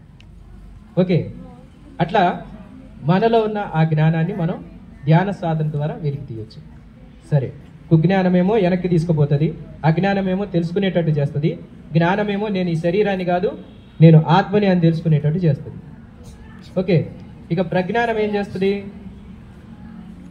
దేవుడు నాలోనే ఉన్నాడని తెలిసిపోయింది. తపస్సులు చేసి వాళ్ళు ఆ స్థితికి ఎదిగారు, అహం బ్రహ్మాస్మి స్థితికి వెళ్ళారు. ఓకే, ఇక ప్రజ్ఞానం అక్కడికి తీసుకుపోతుంది. ఇక విజ్ఞానం ఎక్కడికి తీసుకెళ్తుంది అంటే, ఇక వాడు బ్రహ్మజ్ఞాని అయిన తర్వాత ఏం చేస్తాడు? అందరినీ గమనిస్తూ ఉంటాడు, ప్రకృతిని పరిశీలిస్తూ ఉంటాడు. ఇంతకు ముందు జ్ఞానులు చెప్పిన విషయాలను అన్నిటినీ తెలుసుకుని వీళ్ళు కూడా ఒక సైంటిస్ట్ లాగా మారుతాడు. ఏది గుడ్డిగా నమ్మడు, తన సాధన ద్వారా తెలుసుకుని దాని నుంచి పొందిన జ్ఞానంతోనే ఇక వాళ్ళు ఏం చేస్తారంటే, ఇక సర్వము ఉన్నది ఒకటే అని తెలుసుకుంటారు. అలాంటి వాళ్ళే ఆది శంకరాచార్యులు గారు కానీ, మనకి చరిత్రలో మన దేవుళ్ళుగా భావించే వాళ్ళందరూ కూడా అలా బ్రహ్మజ్ఞానాన్ని తెలుసుకొని అంతా ఒకటే అని తెలుసుకొని ఆ విశ్వ చైతన్యంలో ఏకమైన బుద్ధుడు, ఆది శంకరాచార్యుల వారు, మీకు గురువులు రామకృష్ణ పరమహంస, మన విద్యా కమిటీ చైర్మన్ గారు సాయిల్ గారు వచ్చారు. మనందరి తరపున చప్పట్లతో ఘన స్వాగతం పలుకుదాం. పిల్లలు సాధన చేస్తే సాధ్యమవుతుంది ఏదైనా. ఇప్పుడు ఒక పురుగు పొద్దున్నే లేచి దేనికోసం వెళ్తా ఉంటుంది కదా, ఒక సింహం దేనికోసం వెళ్తా ఉంటుంది? ఆకలి లేకపోతే అవి కదులుతాయా కదా. మరి మనకేం ఆకలి ఉండాలి? పక్షులకి జంతువులకి ఆకలి తీరితే చాలు, మనిషికి ఆకలి తీరితే చాలా? మనిషి తింటం కోసం బతకాలా లేకపోతే బతకడం కోసం తినాలా? మరి పశుపక్షాదులకి అన్నిటికీ ఆకలి కోసం బతికితే సరిపోయింది. ఎందుకంటే వాళ్ళకి ఇల్లు కొనుక్కోవాల్సిన పని లేదు, స్థలాలు కొనుక్కోవాల్సిన పని లేదు, చదువు కొనుక్కోవాల్సిన పని లేదు కదా. మరి ఆరోగ్యం కూడా కొనుక్కోవాల్సిన పని లేదు. వాళ్ళకి కేవలం ఆకలి తీరితే చాలు. కానీ మనిషికి ఒక్క ఆకలి తీరితే సరిపోతుందా? తిండి కోసం కావాలి, మనకి బట్టల కోసం కావాలి, ఇల్లు కోసం కావాలి, కారు కోసం కావాలి, పొలం కోసం కావాలి, వైద్యం కోసం కావాలి, అన్నిటికీ మరి కావాలి కదా. కావాలంటే మరి మనిషి దగ్గర ఏం ఆకలి ఉండాలి? ఇవన్నిటిని సమకూర్చేది ఏంటి? విజ్ఞానమే కదా. అంటే ఒక తరగతి నుంచి ఇంకో తరగతికి వెళ్తున్న కొద్దీ మన దగ్గర ఏం పెరుగుతూ ఉండాలి? వయసు పెరుగుతూ ఉండాలా? మనం వయసుతో పాటు అన్నిటితో పాటు ఏం పెరుగుతూ ఉండాలి? తరగతికి మనలో జ్ఞానం పెరుగుతూ ఉండాలి, విచక్షణ పెరుగుతూ ఉండాలి, తెలివి పెరుగుతూ ఉండాలి కదా. అది తెలివి, జ్ఞానం, విచక్షణ ఇవన్నీ ఎట్లా వస్తాయి? నిరంతరం మీరు ఇప్పుడు శరీరం 6 ప్యాక్ రావాలన్నా, మంచిగా స్లిమ్గా తయారవ్వాలన్నా ఏం చేస్తారు? ఎక్సర్సైజ్ చేస్తారు కదా. మరి శరీరానికి ఎక్సర్సైజ్, మరి మనసుకేంటి? ఆలోచనలే ఎక్సర్సైజ్. మరి ఆలోచనలు ఫలవంతంగా ఉంటే, మంచి ఆలోచనలు చేస్తే ఉన్నత స్థితికి ఎదుగుతారు. చెడు ఆలోచనలు చేస్తే, వాటికి ఎక్కువ ఇంపార్టెన్స్ ఇస్తే దానికి సంబంధించిన ఫలితాలే వస్తాయి. వివేకానందుడు అందుకే అంటారు, పవిత్రులు కండి, పవిత్రమైన ఆలోచనల నుంచే శక్తి పుడుతుంది, ఆ శక్తితోనే మనం అద్భుతాలు సృష్టించగలం అని చెప్తారు.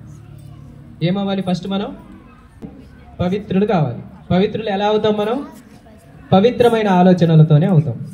మనకి ఏం జరుగుతుందంటే, ఈ వయసులో టీనేజ్లోకి ఎంటర్ అయిన తర్వాత మీరు విద్యార్థులందరూ కూడా 6th క్లాస్ నుంచి 10th క్లాస్ దాకా మీకు అన్ని రకాల శక్తి కానీ, మీ శరీరంలో మార్పులు కానీ, మీ ఆలోచన విధానం కానీ వేగంగా డెవలప్ అవుతూ ఉంటుంది. ఇప్పుడు మీకు ఆవేశం ఎక్కువ ఉంటుంది, ఎవరు చెప్పినా వినరు, నేనే హీరోని అనుకుంటా ఉంటారు. హీరోల్ని ఫాలో అవుతూ ఉంటారు. అసలు రియల్ హీరోస్ ఎక్కడున్నారు చెప్పండి? సినిమాల్లో ఉన్నారా? ఎక్కడున్నారు రియల్ హీరోస్? ఎక్కడున్నారు రియల్ హీరోస్? ఎవరు? శివాజీకి వాళ్ళ అమ్మ అంటున్నారు, సుభాష్ చంద్రబోస్కి వాళ్ళ అమ్మ నాన్న అంటున్నారు. మరి మీకు రియల్ హీరోస్ ఎవరు ఉండాలి? మిమ్మల్ని హీరో చేసేది మీ తల్లిదండ్రులే. అందుకే కదా, వాళ్ళే కదా, వాళ్ళు ఎంతో కష్టపడి మిమ్మల్ని చదివించడం కోసం. మరి వాళ్ళు ఇంటికాడ పొలం పనులకు వాడుకోవచ్చు కదా, మిమ్మల్ని ఇంటి పనులకు వాడుకోవచ్చు కదా, ఏదైనా హోటల్లో పెట్టవచ్చు కదా, మీరు ఇప్పటి నుంచే సంపాదిస్తారు కదా, ఆ డబ్బులతో వాళ్ళు హాయిగా ఉండొచ్చు కదా. మరి వాళ్ళు ఆ డబ్బులు వద్దనుకొని మాకులాగా పిల్లలు కష్టపడకూడదని మిమ్మల్ని అందరినీ పాఠశాలకు పంపించి భవిష్యత్తు బాగుండాలని చెప్పి ఆలోచిస్తున్నారు కదా. మరి వాళ్ళకి ద్రోహం చేయొచ్చా? రియల్ హీరోస్కి ద్రోహం చేయొచ్చా? చేయకూడదంటే ఏం చేయాలి మనం? వాళ్ళు ఏ ఉద్దేశంతో మనం పాఠశాలకు పంపించారో దాన్ని నిర్వర్తించుకోవాలి కదా. దానికోసం మనం చదువుకోవాలి, ధ్యానం చేయాలి. ఇందాక చెప్తున్నాం కదా, ఇగో ఆటలు, పాటలు, చదువు, పనులు, ఓకే. ఆ తర్వాత ధ్యానం. అన్నిటికంటే బలమైన వేలు ఏంది ఇట్లలో? ఈ బొటన్ వేలు లేకుండా మనం పట్టుకోగలుగుతామా దేన్నన్నా? పట్టుకోలేం కదా. అలాగే చాలా మంది విద్యార్థులు కానీ పెద్దవాళ్ళు కానీ అందరికీ కూడా ఇవన్నీ ఉంటున్నాయి. ఆటలు ఉంటేనే, పాటలు ఉంటేనే, చదువులు ఉంటేనే, ఇవి ఉంటున్నాయి. కానీ ఈ ధ్యానం అనేది లేకపోవడం వల్ల బలహీనంగా ఉంటున్నారు, జీవితంలో అనుకున్నది సాధించలేకపోతున్నారు. మరి ఈ ధ్యానం వీటిలన్నిటికీ శక్తినిస్తుంది. ఆటల్లో టాప్ అవుతారు, పాటల్లో టాప్ అవుతారు, చదువులో టాప్ అవుతారు. ప్రారంభంలో పిల్లలకి కష్టంగా ఉంటుంది కాబట్టి చిన్న పిల్లలకి నేర్పేటప్పుడు నేను ఇట్లా నేర్పాను అనమాట. అది ఒకసారి మీకు పాట రూపంలో అయితే పిల్లలకు బాగా గుర్తుంటుందని నేను అది తయారు చేశాను. అది ఇప్పుడు మీకు పాడి వినిపిస్తాను చూడండి. అయినేను యు నీవు హీ అతడు షియామె ఇట్టది దిస్సిది దేరక్కడ హీరిక్కడ వేరెక్కడ వై ఎందుకు వాటేమిటి వెన్నెప్పుడు.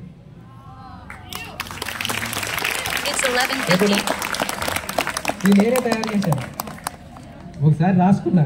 ఇవన్నీ బాగా పిల్లలకి రోజు ఉపయోగపడేవి కదా అని చెప్పేసి దీన్ని నేను తయారు చేసి వాళ్ళ చేత పాటలు పాడిపించాను. మళ్ళీ ఏం చేశాను, దీని మీద బాగా ప్రాక్టీస్ రావడం కోసం వీళ్ళకి పోటీలు పెట్టాను. ఎవరైతే స్పీడ్గా చెప్తారో వాళ్ళకి ఫస్ట్ ప్రైజ్ అన్నమాట. ఎట్లా? అయినేను యు నీవు హీ అతడు షియామె ఇట్టది దిసిది దేరక్కడ హీరిక్కడ వేరెక్కడ వయ్యేందుకు వాటేమిటి వెన్నెప్పుడు. అర్థమైందా? అంటే మనం ఏదైనా సరే సాధన చేస్తే అది సాధ్యమవుతుంది కదా. మనం ఓటమి అనేది లేదు ఎక్కడ, మనం చేయటమే ఉంటుంది, ప్రయత్నించడమే ఉంటుంది. ఓడిపోవటం అనేది ఉంటుందా? పరీక్షలో ఫెయిల్ అవటం అనేది ఉంటుందా? ఉంటుందని మీరు అనుకుంటున్నారు, కానీ ఫెయిల్ అనేది ఉండదు.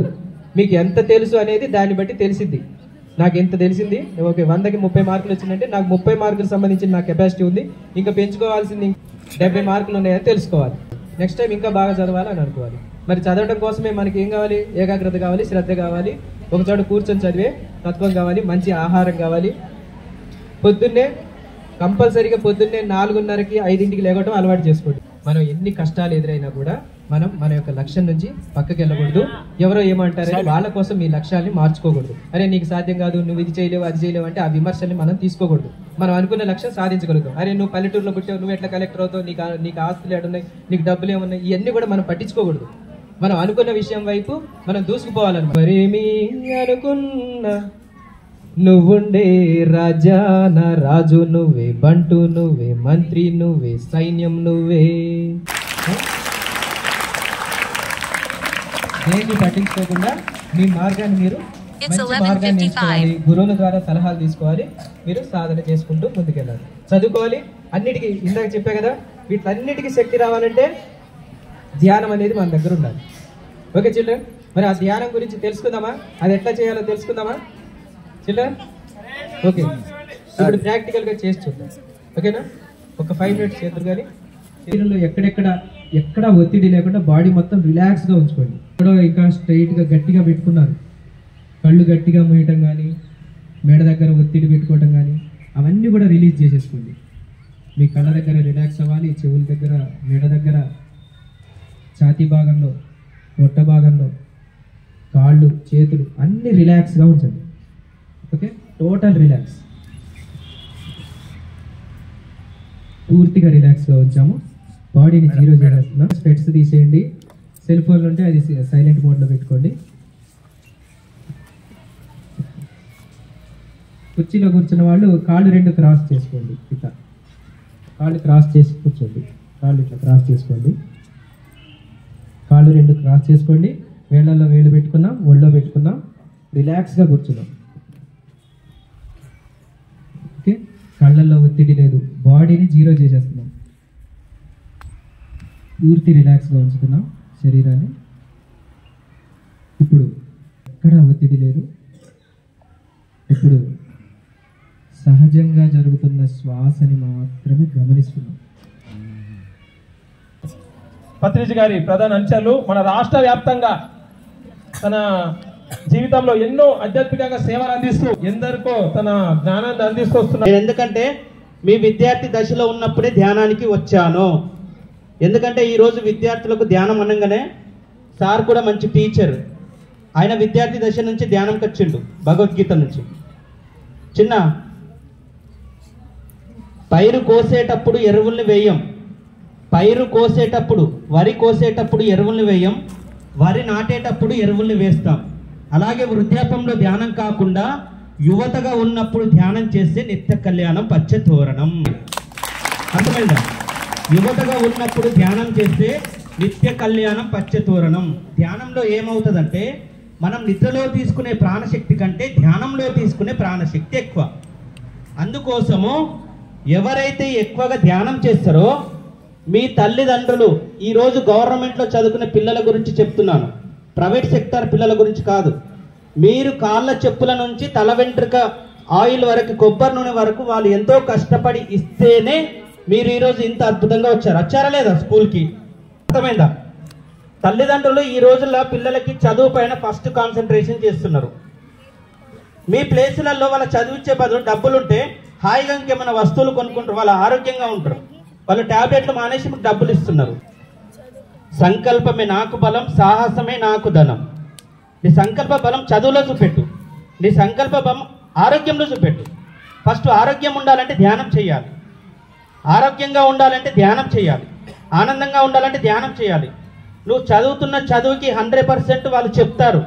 నువ్వు సాధించాలి అంటే ధ్యానం చేసి నువ్వు ప్రతిరోజు మార్నింగ్ 4 గంటలకా 5 గంటలకా లేచి ఈరోజు ఏం చదవాలి, నేను నిన్న ఏం చెప్పారు, ఈరోజు నా హోంవర్క్ హోంవర్క్ ఎందుకు ఇస్తారు? ఈరోజు చెప్పిన చదువు ఈరోజు రాసుకోమని. ఎప్పుడైతే నీ మెమొరీలను లోడ్ చేసుకుంటావో దాన్ని ఎగ్జామ్ రూపంలో పెట్టి నీకు ఫైనల్ ఎగ్జామ్లో నువ్వు బైకి తెచ్చుకోవాలి. ఆ రోజుల్లో మాకు ధ్యానం లేదు, చెప్పేవాళ్ళు లేరు, ఇంత డెమో క్లాసులు లేవు, ఇంత అద్భుతమైన క్లాసులు లేవు, టీచర్లలో ధ్యానం చేసిన వాళ్ళు లేరు. ఒకసారి హైదరాబాద్ యూనివర్సిటీలోకి వెళ్ళి చూడండి, నెలలు రూమ్లకి రాకుండా చదువుతున్నారు. మరి మీకు పల్లెటూరులో, ఇంత పల్లెటూరి వాతావరణంలో ఇంత నాలెడ్జ్ ఉన్న టీచర్లు, గురువులు అంటే ఎవరు? అన్ని తెలిసిన వాళ్ళు. గురువు చెప్పు విద్య గురువు తెలియు, గురువు చెప్పు విద్య పరమ గురువునకు తెలియలురా అంటే వాళ్ళు పరమ గురువు నుంచి తెలుసుకొని గురువుగా తయారయ్యారు. వాళ్ళు గురువులు ఏం చేస్తారు? ఇంకా గురువులను తయారు చేస్తారు. మిమ్మల్ని కూడా గురువులుగా తయారు చేయడానికి చదువులు చెప్తున్నారు. అర్థమైందా? ఒకప్పుడు వాళ్ళు విద్యార్థులే, మరి టీచర్లు అయ్యారా లేదా? గురువులు అయ్యారు లేదా? మరి మిమ్మల్ని కూడా టీచర్లుగా, సైంటిస్టులుగా, ఇంజనీర్లుగా అన్ని రంగాలలో చేయడానికి కదా వాళ్ళు కృషి చేస్తుంది. వాళ్ళకి ఎలాంటి కల్మషం లేదు, వీడికి చెప్పాలి వాడికి చెప్పాలన్నది. మనం కూడా వాళ్ళ కోసం ఏం చేయాలి? తల్లిదండ్రులకు వాళ్ళు అది సాధించారు ఇది సాధించారంటే ఎలా సాధించారు? ఈజ్ ద బ్రెయిన్, న్యూరాన్స్ ఇవన్నీ యాక్టివేషన్ కావాలి అంటే ధ్యానం చెయ్యాలి. నీ మెదడులో ఎన్నో కోటాను కోట్ల మెమరీ కార్డ్స్ ఉన్నాయి నీ ఫోన్లో ఉన్నట్టు. 32 GB 62 GB ఎలాగనో కొన్ని కోటాను కోట్ల మెమొరీతోనే నీ బ్రెయిన్లో ఉంది. అది యాక్టివేషన్ అయ్యే ఒకే ఒక సిద్ధాంతం ఏంటిదంటే ధ్యానం తప్పిస్తే ఇంకొకటి లేదు. సంకల్పమే మీకు ధనం, సాహసమే నీకు ధనం. ఏనాటికో ఈ గరీబు కాకపోవడా నవాబు. గరీబు అంటే అజ్ఞాని, నవాబు అంటే జ్ఞాని. ఎప్పుడైతే నువ్వు ధ్యానం చేస్తావో, ఎప్పుడైతే నువ్వు జ్ఞానవంతుడిగా అవుతావో, ఎప్పుడైతే ఆరోగ్యవంతుడు అవుతావో అప్పుడు నువ్వు అనుకున్న లక్ష్యాన్ని సాధిస్తావు. ఓకేనా? Thank you. Sanji master okay, తన వాయిస్ బేస్ తోని ఈ సభకు ఉత్సాహం తెచ్చారు. ఓకే, ఇండియాలో మనం ఎవరం కూడా సమతుల్యమైన ఆహారము, బ్యాలెన్స్ డైట్ తీసుకోవడం తక్కువ. టీబీ మనకి తెలియకుండానే వస్తుంది. మన ఇంట్లో టీబీ పేషెంట్ ఉన్నా, మనం టీబీకి ఎఫెక్ట్ అయినా తెలుసుకోవడానికి కూడా వ్యవధి పడుతుంది. అందరిలో కూడా మనకి ఇండియాలో టీబీ క్రిమి ఉంటుందట. అంటే మనం అంత బ్యాలెన్స్ డైట్ తీసుకోం కాబట్టి. అక్కడ వెళ్ళాము, ఒక సంచి పట్టుకుని కూరగాయలు ఏమి అందుబాటులో ఉంటే అవి తెచ్చుకుంటాం, 3-4 రోజులు తినేస్తాం, మళ్ళీ ఫ్రెష్గా తెచ్చు తింటాం. కానీ ఈరోజు పప్పులు తినాలి, ఈరోజు కూరగాయలు తినాలి, ఈరోజు ఆకుకూరలు తినాలనే ఒక సిస్టమ్ని మనం చెయ్యము. కాబట్టి మనకి ఇండియాలోనే కొంచెం టీబీ క్రిమి అనేది అందరిలో ఉంటుంది. ఎవరిలో అయితే ఆహారం సరిగా తీసుకోరో సమయానుసారంగా, ఎవరైతే సరైన ఆహారం తీసుకోరో శుభ్రత పాటిస్తూ ఆహారం పట్ల ఎవరైతే ఎరుకతో ఉండరో వాళ్ళందరూ కూడా టీబీకి అటాక్ అవ్వడానికి చాలా వరకు అవకాశాలు ఉన్నాయి. ఇంకోటి, మీరు ఒక 5th క్లాస్ అబ్బాయి అంటే ఒక 10 years అబ్బాయి 150 సెంటీమీటర్లు ఎత్తు ఉండాలి, అట్లాగే 35 నుంచి 40 కిలోలు బరువు ఉండాలి. మార్నింగ్ ఏం తినకుండా స్కూల్కి వస్తున్నారు. ఇది చాలా పెద్ద తప్పు, మనం చేస్తున్న చాలా పెద్ద తప్పు. అమ్మకి చిన్న చిన్న పనుల్లో ఆడపిల్లలు కానీ మగపిల్లలు కానీ హెల్ప్ చేస్తే వాళ్ళు హడావిడిగా పనికి వెళ్ళేటప్పుడు మనకేం తయారు చేయకుండా కాకుండా వాళ్ళు ఏం చేస్తారు, మన కోసం ఏదో ఒకటి చేసి ఇస్తారు. 2, మనము ఇలా అనారోగ్యానికి గురవుతామనే విషయం అమ్మలకి తెలియదు ఇంట్లో. మీ అందరికీ చెప్తూ ఉన్నాం, స్కూళ్ళల్లో ఎందుకు చెప్తూ ఉన్నామంటే మీరు చెప్తే అమ్మ వింటుంది. అమ్మ ధ్యానం చేసి మీకు చెప్తే మీరు ధ్యానం చేయరు, కానీ మీరు చెప్తే అమ్మ వింటుంది. ఇది మంచిదంట, మా స్కూల్లో టీచర్లు చెప్పారంటే అమ్మ వింటుంది. ఏదైనా మీ నుంచి వెళ్ళే మార్పు పెద్దవాళ్ళు అంగీకరిస్తారు, చేయగలుగుతారు. కాబట్టి ఉదయము అందరూ కూడా ఖచ్చితంగా తిని స్కూల్కి రావాలి. ధ్యానం చేయడం వల్ల ఎన్నో మార్పులు వస్తాయి నాన్న. మీకు తెలియని ఎన్నో గుణాలు మీలో మారి మీకు మంచి ఏంటో చెడు ఏంటో మీకు అందరికీ తెలుసు. 1 సంవత్సరం బాబుకి మనం ప్లేట్లో అన్నం కల్పిస్తే వాడు ఎలా తింటాడు? 2 చేతులతో తింటాడు. మరి నువ్వు తింటావు 2 చేతులతో? తింటారా మీరంతా 2 చేతులతో? ఏ చేతితో తింటారు? రైట్ హ్యాండ్తో తింటారు. ఎందుకు లెఫ్ట్ హ్యాండ్తో తినము? డూస్ డోంట్స్ మనకు తెలుసు కాబట్టి. ఇంకా చాలామంది పిల్లలు ఏంటంటే బ్రష్ చేసే విషయంలో బ్రష్ పట్టుకుంటారు. ఎంతసేపు చేయాలి బ్రష్ ఎవరని చెప్తారా ఒక్కసారి? ఇంకా 2 నిమిషాల కంటే ఎవరు ఎక్కువ చేయకూడదు బ్రష్. ఫోన్ పట్టుకున్నా పక్కన ఎవడన్నా కనిపిస్తే ఆడుతూ పక్కింటికి వెళ్ళో ముచ్చట్లు చెప్తారు నోట్లో బ్రష్ పెట్టి. ఇటువంటి చెడ్డ పనులు ఎవరు చేయకూడదు. బ్రష్ని అన్ని వైపులా చక్కగా చేస్తూ, అన్ని వైపులా లోపల వైపు బయట వైపు అంతా చక్కగా చేసి 2 నిమిషాల్లో దాన్ని కంప్లీట్ చేయాలి. అలాగే నాలుక పెద్దవాళ్ళు తెలియక నోట్లో వేళ్ళేసి ఏం చేస్తారు, దాన్ని వామిటింగ్ లాగా చేస్తారు. అలాంటి పనులు కూడా చేయకూడదు. అందరూ ఫ్రంట్ క్లీనర్లు వాడాలి. రుచిని కలిగించాలని వెళ్ళిపోతాయి. కాబట్టి బ్రష్ విషయంలో చాలా జాగ్రత్తగా బ్రష్ చేయాలి. వారంకి 2 సార్లు హెడ్ బాత్ చేయాలి. పేలు అవి ఉంటే ఎప్పుడప్పుడు క్లీన్ చేయించుకోవాలి. మదర్కి టైం ఇచ్చి ప్రతిరోజు ప్రతి విద్యార్థి కూడా ఉదయం సాయంత్రం స్నానం చేయాలి. ఏ కాలంలో కూడా చేయాలి. ఇంకోటి, ఎవరు కూడా విడిచిన బట్టలు వేసుకోకూడదు. చాలా మందికి తెలియదు ఏంటంటే యూనిఫామ్ తీసేస్తారు, పక్కన పడేస్తారు, తెల్లారి మళ్ళీ దాన్నే వేసుకుని వచ్చేస్తారు. ఎందుకంటే ఈవినింగ్ వేరే వేసుకుంటారు కాబట్టి. కానీ దీని ద్వారా మనకి తెలియని ఎన్నో సూక్ష్మక్రిములు, కంటికి కనిపించని ఎన్నో మనకు ఉంటాయి. వాష్రూమ్లో కూడా మెయిన్ అందుకే నోరు తెరవకూడదు. టాయిలెట్కి వెళ్ళినప్పుడు ఎవరు కూడా నోరు తెరవకూడదు. కనిపించని ఎన్నో సూక్ష్మక్రిములు మనకి లోపల అడాప్ట్ చేసి మన ఆరోగ్యాన్ని పాడు చేస్తాయి. పైకి ఏమైనా కనిపిస్తే చూస్తారు, లోపల వచ్చే వాటిని ఎలా చూడాలి? మన అలవాట్ల ద్వారానే నియంత్రించుకోవాలి. తల నుంచి మొదలు పెడితే కాలి వేళ్ళ వరకు కూడా మనం చాలా జాగ్రత్తలు తీసుకోవాలి. బట్టలు ప్రతిరోజు ఉతికినవే వేసుకోవాలి. పిల్లలు అందుకే తల్లికి కొంచెం సహాయం చేస్తే తల్లులు ప్రతి విషయంలో కూడా చేస్తారు. మనకు కనుక మంచి అలవాట్లు ఉంటే మీ చెల్లెలో తమ్ముడు ఆ స్కూల్లో ఉంటాడు. మీ అలవాట్లను వాళ్ళకు కూడా మీరు నేర్పించగలుగుతారు. మీకే తెలియకపోతే మీరు ఎవరికి చెప్తారు? అవునా కదా? కాబట్టి ప్రతి ఒక్కరు కూడా కొన్ని పద్ధతుల మధ్యనే ఉండాలి. ఇది విద్యార్థి దశ, కీలకమైన దశ. ఈ దశలోనే మనం ఏమి నేర్చుకోగలిగినా ఇది ఎదిగే మొక్కలు లాంటి వాళ్ళు. మీకు ఇవన్నీ అవసరము. ఆహారాన్ని తయారు చేసిన వీలైనంత తొందరగా మనం తినాలి 2 గంటల్లోపు, లేకపోతే దానిలో పోషకాలన్నీ పోతాయి. కానీ ఏం చేస్తారు, ఇళ్లలో పొద్దున ఎప్పుడో వండుతారు, సాయంత్రం వరకు అవే తింటాం మనం. అవునా? అలా తినడం వల్ల ఏం జరుగుతూ ఉంది, మన శరీరానికి అందాల్సిన పోషణ జరగడం లేదు. అదే మనం కొంచెం అమ్మ వాళ్ళకి సపోర్ట్ చేస్తే, అమ్మ ఇట్లా స్కూల్లో చెప్పారని చెప్తే ఎప్పటికప్పుడు అమ్మ కూడా ప్రిపేర్ చేస్తుంది. మీరు స్కూల్లో నేర్చుకుని దీన్ని ఇంటికి ట్రాన్స్ఫర్ చేయాలి. కాబట్టి బయట నుంచి పిలిచి మీకు చెప్పేస్తున్నారంటే వాళ్ళల్లో ఎంతో ఉన్నతమైన విలువలు ఉన్నాయి కాబట్టి ఇంత టైం తీసుకుని చెప్పిస్తున్నారు. వచ్చేవాళ్ళు కూడా వాళ్ళ సమయాన్ని వెచ్చించి వస్తున్నారని మీరు గమనంలో పెట్టుకోవాలి. చిన్నపిల్లలు అయితే వేరు, మీరు పెద్ద పిల్లలు కదా, రెస్పాండ్ అవ్వాలి. Okay thank you. బాధించండి. తినకపోతే అనారోగ్యమే కాదు, టీబీ అనేది అసలు ఎవరు టీబీ పేషెంట్ మెయిన్ వాళ్ళతో మనము సొసైటీలో కలిసి బ్రతుకుతాం కాబట్టి చాలామంది వీటి బారిన పడే అవకాశాలు ఎక్కువ ఉన్నాయి. కాబట్టి దీనికి ఆహారమే ముఖ్యము. ఎంటీ స్టమక్ ఎవరు కూడా బయటకు రాకూడదు. అందరూ కూడా ఏదో ఒక ఆహారం తీసుకునే రావాలి. ఎంటీ స్టమక్ వల్ల ఎన్నో హెల్త్ ఇష్యూస్ వస్తాయి. దీనివల్ల చెప్పే విషయాల మీద మీ కాన్సన్ట్రేషన్ కూడా కుదరదు, మీ ఏకాగ్రత కూడా కుదరదు. కాబట్టి ఇవన్నీ గమనంలో పెట్టుకొని ముందు ఆహారానికి, శరీర శుభ్రత, బట్టల శుభ్రత ఇవన్నీ కూడా చేసుకోవడానికి ప్రాధాన్యం ఇవ్వండి. తల్లులకి తండ్రులకి కొంచెం సహాయంగా నిలబడండి. ఈ వయసు నుంచి మీకు పని తెలుస్తుంది, వాళ్ళకు సహాయం అవుతుంది కాబట్టి మీరు కోరుకున్నది వాళ్ళు చేయగలిగే స్థాయిలో ఉంటారు. ఓకే, థ్యాంక్ యూ, కృతజ్ఞతలు. అన్ని విషయాలు ఒక్కొక్క అంశం, ఒక మాస్టర్ ధ్యానం గురించి చెప్పారు, ఒక మేడం గారు హెల్త్ గురించి చెప్తున్నారు. హెల్త్ పరంగా వాళ్ళు చాలా బిజీ ఉంటారు. మరి చెప్పారు కదా, ఏడపల్లి నుంచి ఆ స్కూటీ మీద వచ్చారు బేట మనకు. సరే, ఎనివే మనందరి తరఫున చాలా చక్కగా విషయాలు చెప్పారు మేడం. నిజంగా హెల్త్ సంబంధించి మేడం గారికి మనందరి తరఫున హృదయపూర్వక గారికి. సరస్వతి సమానమైన సభా ప్రాంగణం, విద్యలో నిష్ణాతులైన ఉపాధ్యాయ బృందం, ప్రిన్సిపల్ హెడ్ మిస్టర్స్ గారు,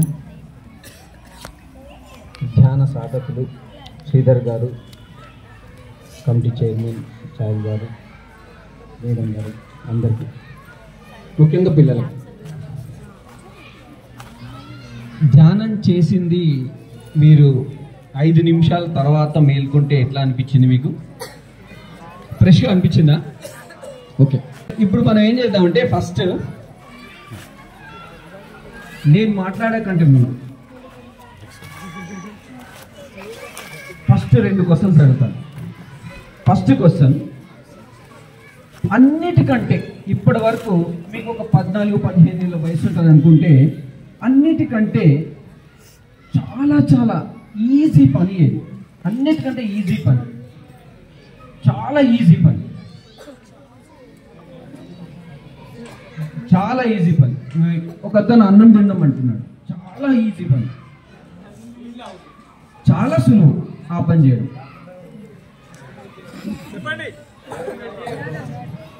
మెడిటేషన్ చదువుకోవటం అన్నిటికంటే కష్టం. చూడ, ఒక చిన్న కథ చెప్తాను, 15 నిమిషాల కంటే ఎక్కువ చెప్తాను. అంటే కష్టమైంది మెడిటేషన్, అన్నిటికంటే కష్టం. దాన్ని ఏకాగ్రత నిలుపాలి, సాధన చేయాలి, చాలా ఉపయోగం. అన్నిటికంటే సులువైన పని అడుగుతున్నాను నేను, అన్నిటికంటే ఈజీ పని. ఎస్, చెప్పండి. మీ పేరేంటి? లోకేష్, చెప్పండి. అన్నిటికంటే చాలా చాలా చాలా సులువైన పని, ఈజీ పని చదువుకోవడం. కానీ ఇప్పుడు అన్నిటికంటే కష్టమైన పని, విరక్తి పుట్టే పని చదువుకోవడం. ఎందుకు? లెక్కల పుస్తకం తీస్తే అర్థం కాదు, తెలుగు బుక్ తీస్తే ఒక్క పద్యానికి నోరు తిరగదు, హిందీ బుక్ తీస్తే 20 మార్కులు వస్తే చాలే, దీన్ని కూడా చదవాలన్నా అనిపిస్తుంది. సైన్స్ టెక్స్ట్ బుక్ తీస్తే అమ్మ 2 ఉంటాయి, 3 ఉంటాయి, 2 కాదు. ఫిజికల్ సైన్స్ చదువుకోవాలి, కెమిస్ట్రీ చదువుకోవాలి, ఆర్గానిక్ కెమిస్ట్రీ చదువుకోవాలి, బయాలజీ చదువుకోవాలి, సోషల్ స్టడీస్ చదువుకోవాలి, ఇన్ని ఉంటాయి. అందరేమో సార్లు, బయట నుంచి వచ్చిన వాళ్ళు అందరూ కూడా చదువుకోండి చదువుకోండి చదువుకోండి అని చెప్తుంటారు. ఒక్క నిమిషం వినండి, ఒక కథ చెప్తాను, తొందరగా చెప్పాను. అసలు మనం ఎందుకు చదువుకోలేకపోతున్నాం? ఒక కథ వినండి తొందరగా. ఒక దేశంలో ఒక రాజు ఉండే. ఆ రాజు చాలా అందంగా ప్రభాస్ లాగా, మహేష్ బాబు లాగా ఉంటాడు.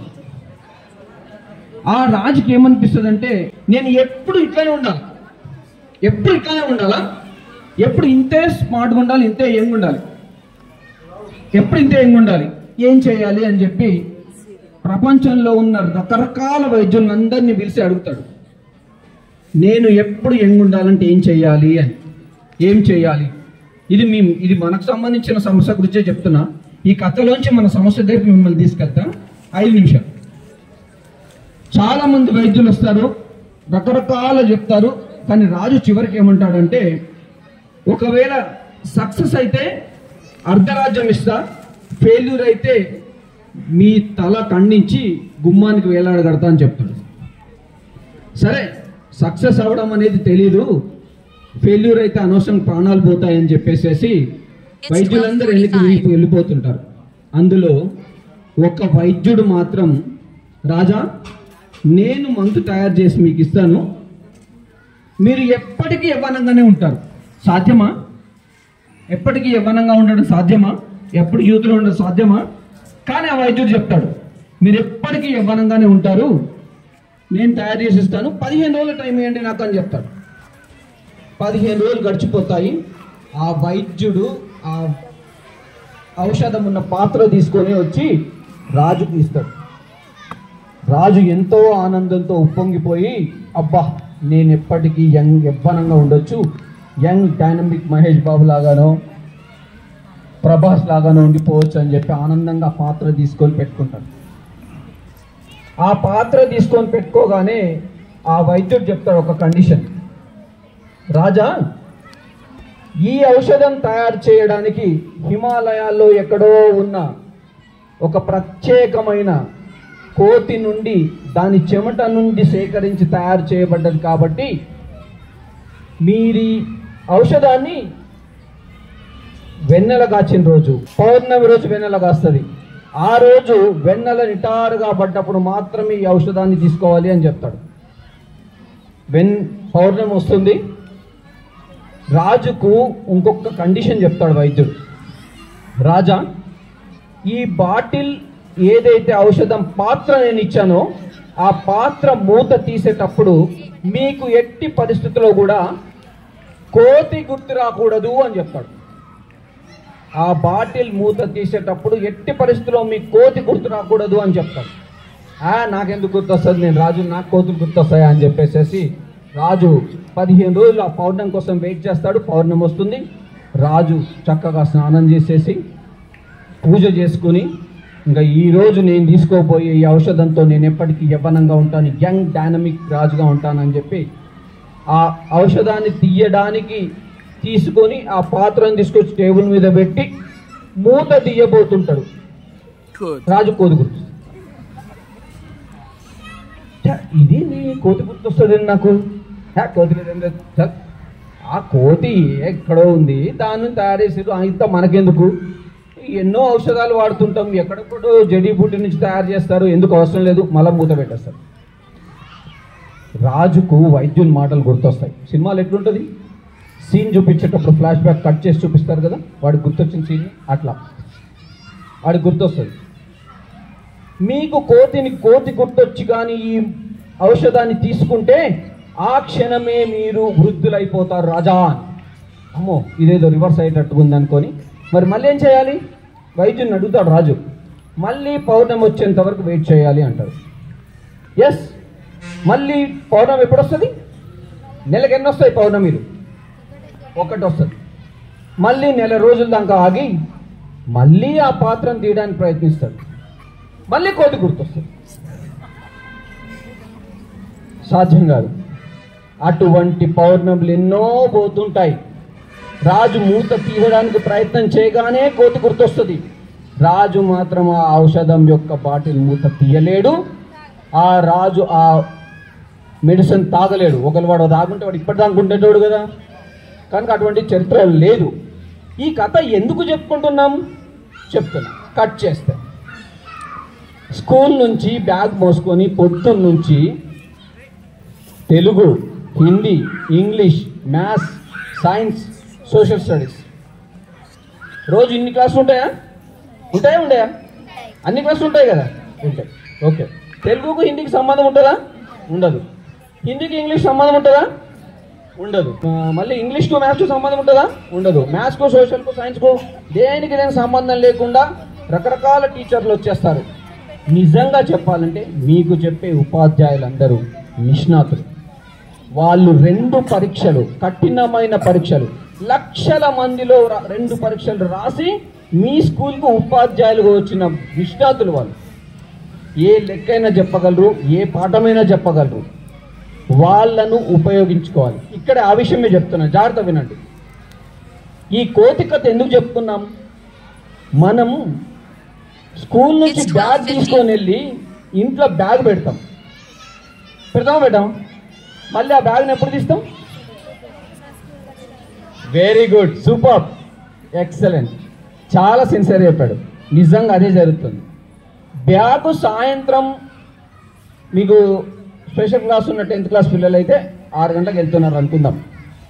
బ్యాగ్ తీసుకెళ్ళి ఇంట్లో పెట్టిన తర్వాత మళ్ళీ బ్యాగ్ని ఎప్పుడు తీస్తామంటే కరెక్ట్గా చెప్పారు, పొద్దున తీస్తామని.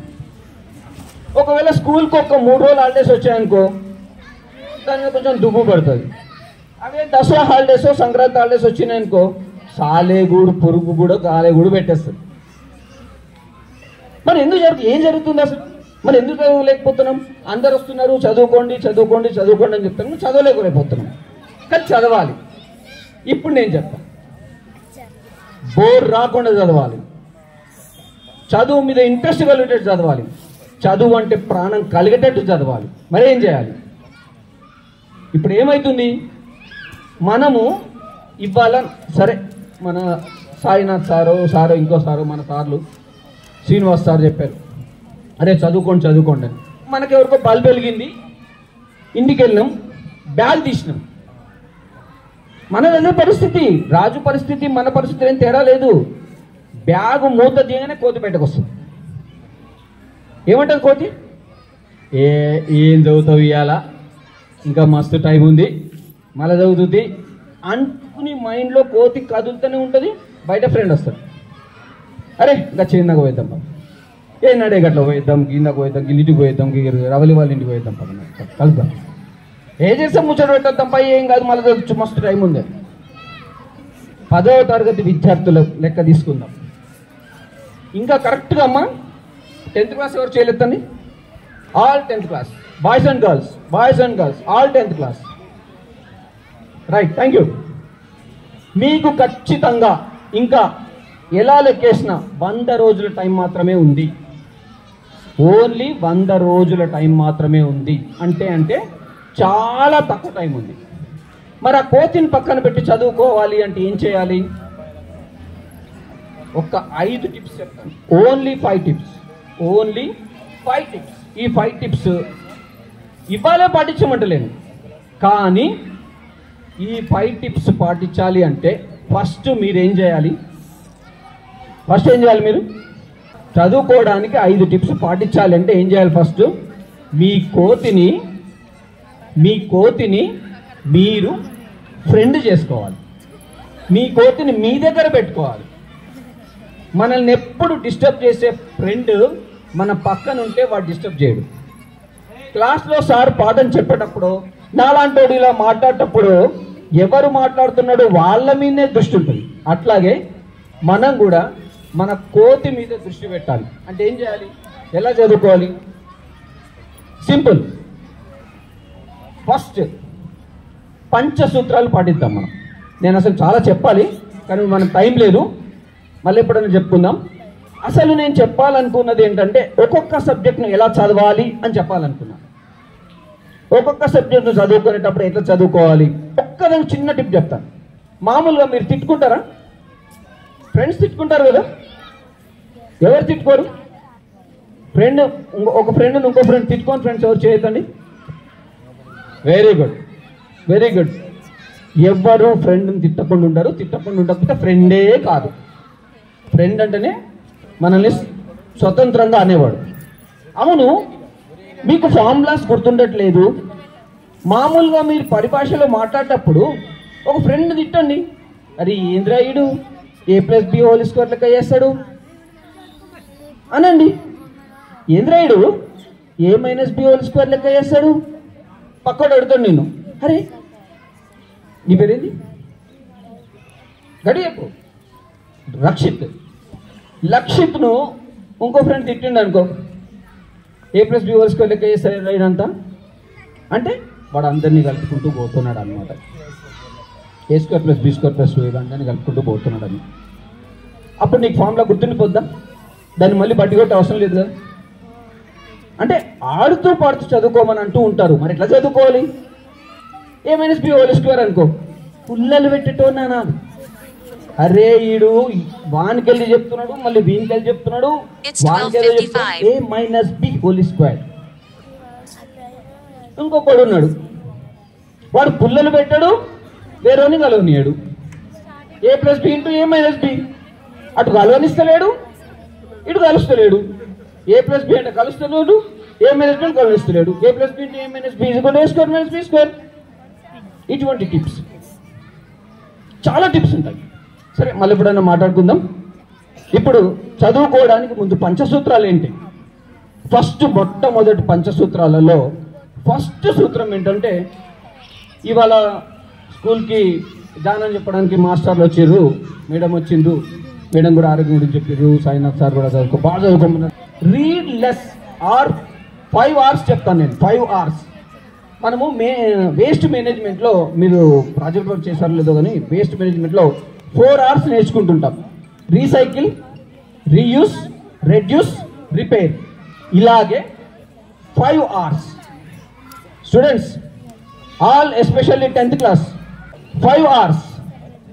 Read less, read qualitatively. First R, read qualitatively అంటే ఏం చేయాలి? ఎంత చదవండి, బాగా చదువుకోవద్దు, మంచిగా చదువుకోవాలి. ఎంత చదువుకున్నావు? ఓన్లీ మ్యాథమెటిక్స్లో 3 ఫార్ములాస్ నేర్చుకున్నావు. ఆ 3 నోట్ బుక్లు ఉండొద్దు. ఎక్కడ ఉండాలి?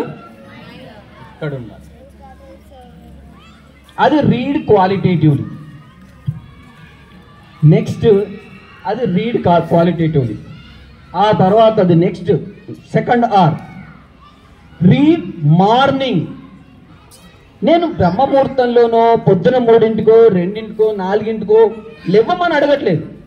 మీకు స్పెషల్ క్లాస్తో కలిపి 6 వరకు క్లాస్ ఉంటే 9 నుంచి 10, ఇది వినండి జాగ్రత్తగా, 9 నుంచి 10 మధ్యలో పడుకున్నా కూడా పొద్దున 5 నుంచి 6 గంటల వరకు ఫ్రెష్గా లేవగలుగుతాం. సో 6 నుంచి మళ్ళీ స్కూల్ మీకు 9కి కాబట్టి 8 వరకు వచ్చినా కూడా మీ ఇంకా 2 గంటల టైం పొద్దున, 3 గంటల టైం సాయంత్రం. 10th class పిల్లలకు మోర్ దాన్ సఫిషియంట్. కనుక రెండోది రీడ్ మార్నింగ్. ఎందుకు మార్నింగ్ చదవాలి? ఎందుకు చదవాలి? Yes, super. మైండ్ ఫ్రెష్ ఉంటుంది. మైండ్ ఫ్రెష్ కంటే ముందు మన అట్మాస్ఫియర్ ఫ్రెష్గా ఉంటుంది, కామ్గా ఉంటుంది, ఏ డిస్టర్బెన్స్ ఉండదు. ఇప్పుడున్న డిస్టర్బెన్స్ లాగా ఏ డిస్టర్బెన్స్ ఉండదు. Okay, next third or, rest. Rest అంటే చదవని పుస్తకాలన్నీ పక్కన పడేసి పడుకోవడం కాదు. రెస్ట్ అంటే బ్రేక్. మీకు 45 నిమిషాలు కాగానే పీరియడ్ మారుతుంది, సబ్జెక్టు మారుతుంది. ఎందుకు? శాస్త్రీయంగా నిర్ణయించబడ్డది. మనం ఏ విషయమైనా 45 నిమిషాల మించి నేర్చుకోము. అవును సార్ మస్తు చెప్తున్నారు, బైక్ పట్టుకొని 10:15, 10:30 కూర్చోబెట్టిర్రు, 12:45 అవుతుంది. ఇవాళ ప్రత్యేకమైన రోజు కాబట్టి చేస్తున్నాం, రోజు చేయమనట్లేదు. 45 నిమిషాలు, 46 నిమిషాలు మారిపోతుంది. మీరు కూడా 45 నిమిషాలే చదవండి, ఒక్క 5 నిమిషాలు రెస్ట్, బ్రేక్ ఇవ్వండి. టీవీలో ప్రోగ్రామ్ చూస్తుంటే కూడా బ్రేక్ వస్తుంది, ఈవెన్ క్రికెట్ మ్యాచ్ చూస్తుంటే కూడా బ్రేక్ వస్తుంది. కనుక ఒక్క 5 minutes rest. Third or. Fourth or ఏంటి? రివైజ్. రివైజ్ అంటే రివిజన్ చేసుకోవాలి. ఎప్పుడు రివిజన్ చేసుకోవాలి? ఇది చాలా సూపర్ మెథడ్. కరెక్ట్గా మీరు పుస్తకాలన్నీ మూసేసి 9 నుంచి 10 గంటల మధ్యలో పడుకునేటప్పుడు రాత్రి బెడ్ మీదకి పడుకోగానే మీరు అసలు ఏం చదివినా నేను ఓకే, A+B², ఓకే, ఇంకా సైన్స్లో okay, nutrition of plants, nutrition of animals. One animal which won't get stomach ache ఏంటది? స్పైడర్. ఎందుకంటే which digests food outside and takes juice of the food. ఇటువంటి ఏమేమి చదివారో మాత్రమే పడుకునే ముందు ఒక్కసారి గుర్తు చేసుకోండి. Then close. మార్నింగ్ లేవండి, అది ఎప్పటికీ మర్చిపోరు. ఛాలెంజ్, ఎప్పటికీ మర్చిపోరు. Fourth R. What is fifth R? Fifth R represent అంటే మీ అంతలో మీరే క్వశ్చన్స్ చూసుకొని ఆ క్వశ్చన్లకి సొంతగా ఆన్సర్ రాయండి. అప్పుడు పరీక్షలో ఆ క్వశ్చన్ వస్తే అస్సలు భయం లేకుండా రాయగలుగుతారు. లేకుండా రాయగలుగుతారు. సో 5 hours ఫాలో అవ్వండి, ఖచ్చితంగా చేంజ్ ఉంటుంది. మోటివేషన్ బయట నుంచి వచ్చే మోటివేషన్ కన్నా self motivation is the best motivation. మనంతలో మనమే మోటివేట్ అవ్వాలి, మనల్ని మన ఫ్రెండే మోటివేట్ చేయాలి. ఇక్కడ ఒక విషయం, మనల్ని మన ఫ్రెండ్ ఎప్పుడు మోటివేట్ చేస్తాడు? మన ఫ్రెండ్ ఎప్పుడు మోటివేట్ చేస్తాడంటే వాళ్ళ ఇంట్లో పరిస్థితులు మోటివేట్ చేస్తాయి. ఆడు చదవక రోడ్ల మీద తిరుగుతున్న వాళ్ళ అన్నం చూస్తే మోటివేట్ అవుతాం. వాళ్ళ ఇంట్లో పరిస్థితులు బాగాలేవు, వాడు కానీ చదువుకుని ఉద్యోగం తెచ్చుకుని ఉంటే వాళ్ళకి ఇవాళ ఈ పరిస్థితి ఉండకపోవనేది మోటివేట్ చేస్తుంది. So 5 hours. Read qualitatively, read morning, okay, read morning, revise and represent rest, second third rest. Okay, వీళ్ళందరికీ మేడం ఇందిరా గారికి కృతజ్ఞతలు. Thank you. మేడం గారు మాట్లాడే ముందు నారా వెంకటేశ్వరరావు సార్ గారు, మన శ్రీదాస్ మాస్టర్ వాళ్ళ ఫాదర్ గారు, సారు ఒక వాడి చెప్తారంట ఉపాధ్యాయుల గురించి. సార్ చెప్పండి. Good afternoon. Thanks to the elders and the dayas, especially HR Madam, Sainath sir for his great effort to a lawyer cannot make an advocate, engineer cannot make an engineer, a doctor cannot make a doctor. తెలుసుగా మీకు అందరికీ? ఒక lawyer తయారు చేయడు, ఒక engineer తయారు చేయడు, ఒక డాక్టర్ని తయారు చేయడు. But A teacher can make all these professionals including teacher like him. That is the credit of a teacher. HM madam గారిని మరిగా మాట్లాడాల్సిందిగా కోరుచున్నాను.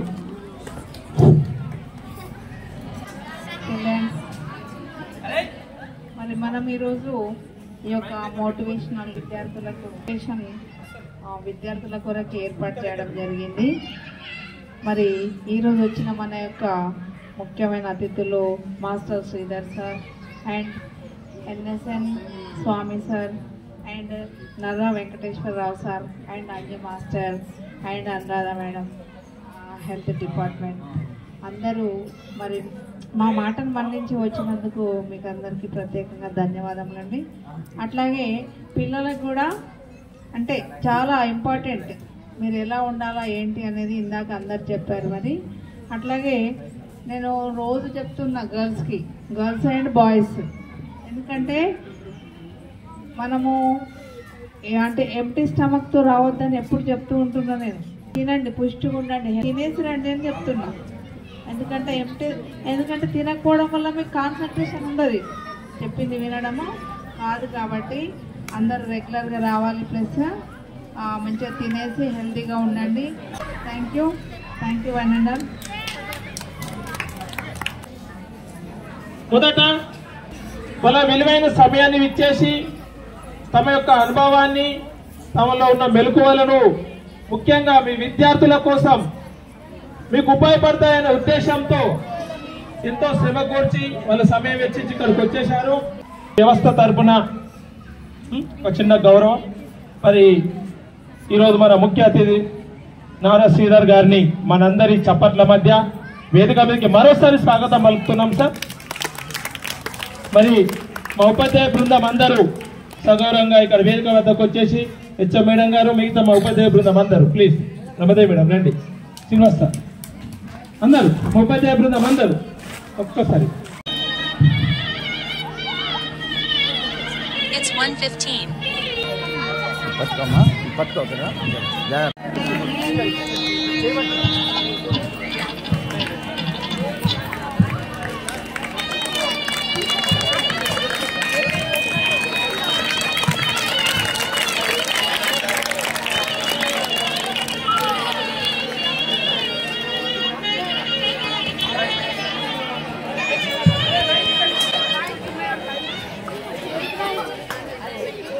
నెక్స్ట్ ఎన్ఎస్ఎన్ స్వామి గారు కూడా చిరు సన్మానాన్ని తీసుకోవాల్సిందిగా కోరుచున్నాను. పిల్లలు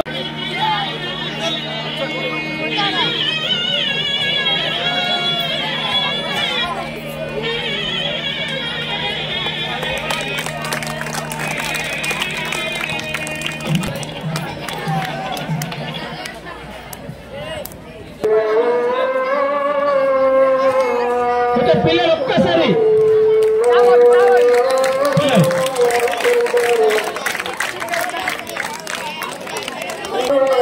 ఓకే. నెక్స్ట్ మరో మన ముఖ్య అతిథి అంజయ్ మాస్టర్ గారు. అంజయ్ మాస్టర్ ఒకసారి గట్టిగా బేటా, మీరు చాలా వాస్తవంగా ప్రాక్టికల్ గా జీవితాన్ని విడమర్చి చెప్పారు.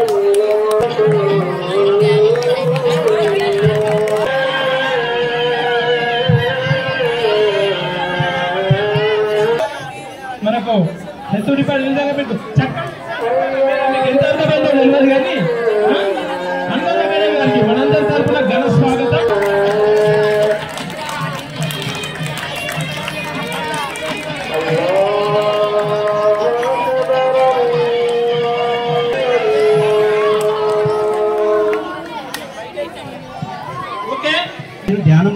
తర్వాత ఆయన అన్ని స్కూళ్ళకు టీచర్లకు అందరికీ ఉచితంగా భిన్నంగా ఆలోచించు అనే పుస్తకాన్ని రాశారు. తన అనుభవాలను విద్యార్థులు కూడా ఎలా డెవలప్ కావాలనేది ఇక్కడ టీచర్లకు ఇస్తాము. కొన్ని విద్యార్థులకు బుక్స్, మళ్ళీ ఇంపార్టెంట్ విద్యార్థులకు క్యాప్స్, మన టీచర్లందరికీ పిరమిడ్ క్యాప్స్ ఇస్తాము.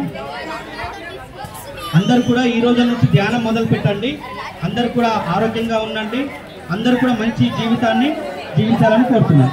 స్వీకరించండి. ఎస్ఎం మేడం గారు, రమాదేవి మేడం గారు, వాణి మేడం, రాజు సార్ గారు, సరివండి. కృతజ్ఞతతో చప్పట్లతో సరే సీన్ మాస్టర్ కి సార్ సరే ఇక్కడ సీన్ మాస్టర్ రైట్. ఇంకా అందరూ వచ్చారు. పాలని మనకు ఇక్కడ టీచర్ కానీ హెచ్ఎం మేడం కానీ అందరు కానీ ఇంత మంచి అవకాశం ఇచ్చారు విద్యార్థుల గురించి. నాకు వేరే వేరే ప్రోగ్రామ్స్ ఉంటాయి. ఈరోజు మార్నింగ్ 7 o'clock బాన్సాడ నుంచి వచ్చాను నేను నిజామాబాద్కి. వచ్చి మళ్ళీ ఫ్రెష్ అప్ అయ్యి మళ్ళీ ఈ క్లాస్కి నిన్న కూడా గుర్తు చేశారు సార్, రేపు ఖచ్చితంగా మీరు ఉండాలి. జిల్లా తరఫున అందరికీ హృదయపూర్వక ధన్యవాదాలు. ఇంత మంచి కార్యక్రమం స్కూల్లో చేస్తున్నారంటే చాలా గొప్పది. మీ జీవితంలో ఎక్కడ ఏ పాపంలో ఉన్నా మీరు హాయిగా కళ్ళు రెండు మూసుకొని ఇక్కడ నేర్పించిన ధ్యానాన్ని చేయండి. టీచర్లు కూడా రోజు ధ్యానం చేయండి. పిల్లలకు ధ్యానం నేర్పించండి. ఎందుకంటే టీచర్లు ఆరోగ్యంగా ఉంటేనే విద్యార్థులకు బోధిస్తారు. టీచర్లు ఆరోగ్యంగా ఉంటేనే వాళ్ళ పిల్లల భవిష్యత్తు చూస్తారు. మీ పిల్లలు అయినా మీ కుటుంబం అయినా బాగుంటేనే విద్యార్థులకు చక్కగా చూస్తారు. మన కుటుంబంలో ఆరోగ్యము ఆనందము లేకపోతే మీరు విద్యార్థులకు కూడా న్యాయం చేయలేరు. కాబట్టి గురువులు ఆరోగ్యంగా ఉండాలి. గురువులు ఆనందంగా ఉన్నప్పుడే వాళ్ళ పైన ఆధారపడిన విద్యార్థుల భవిష్యత్తు కూడా బాగుంటుందని నా అభిప్రాయం. థ్యాంక్ యూ గురువులందరికీ, స్పెషల్ గా సాయినాథ్ సార్ మాకు తెలిసినందుకు, స్టాఫ్ కి, ప్రతి టీచర్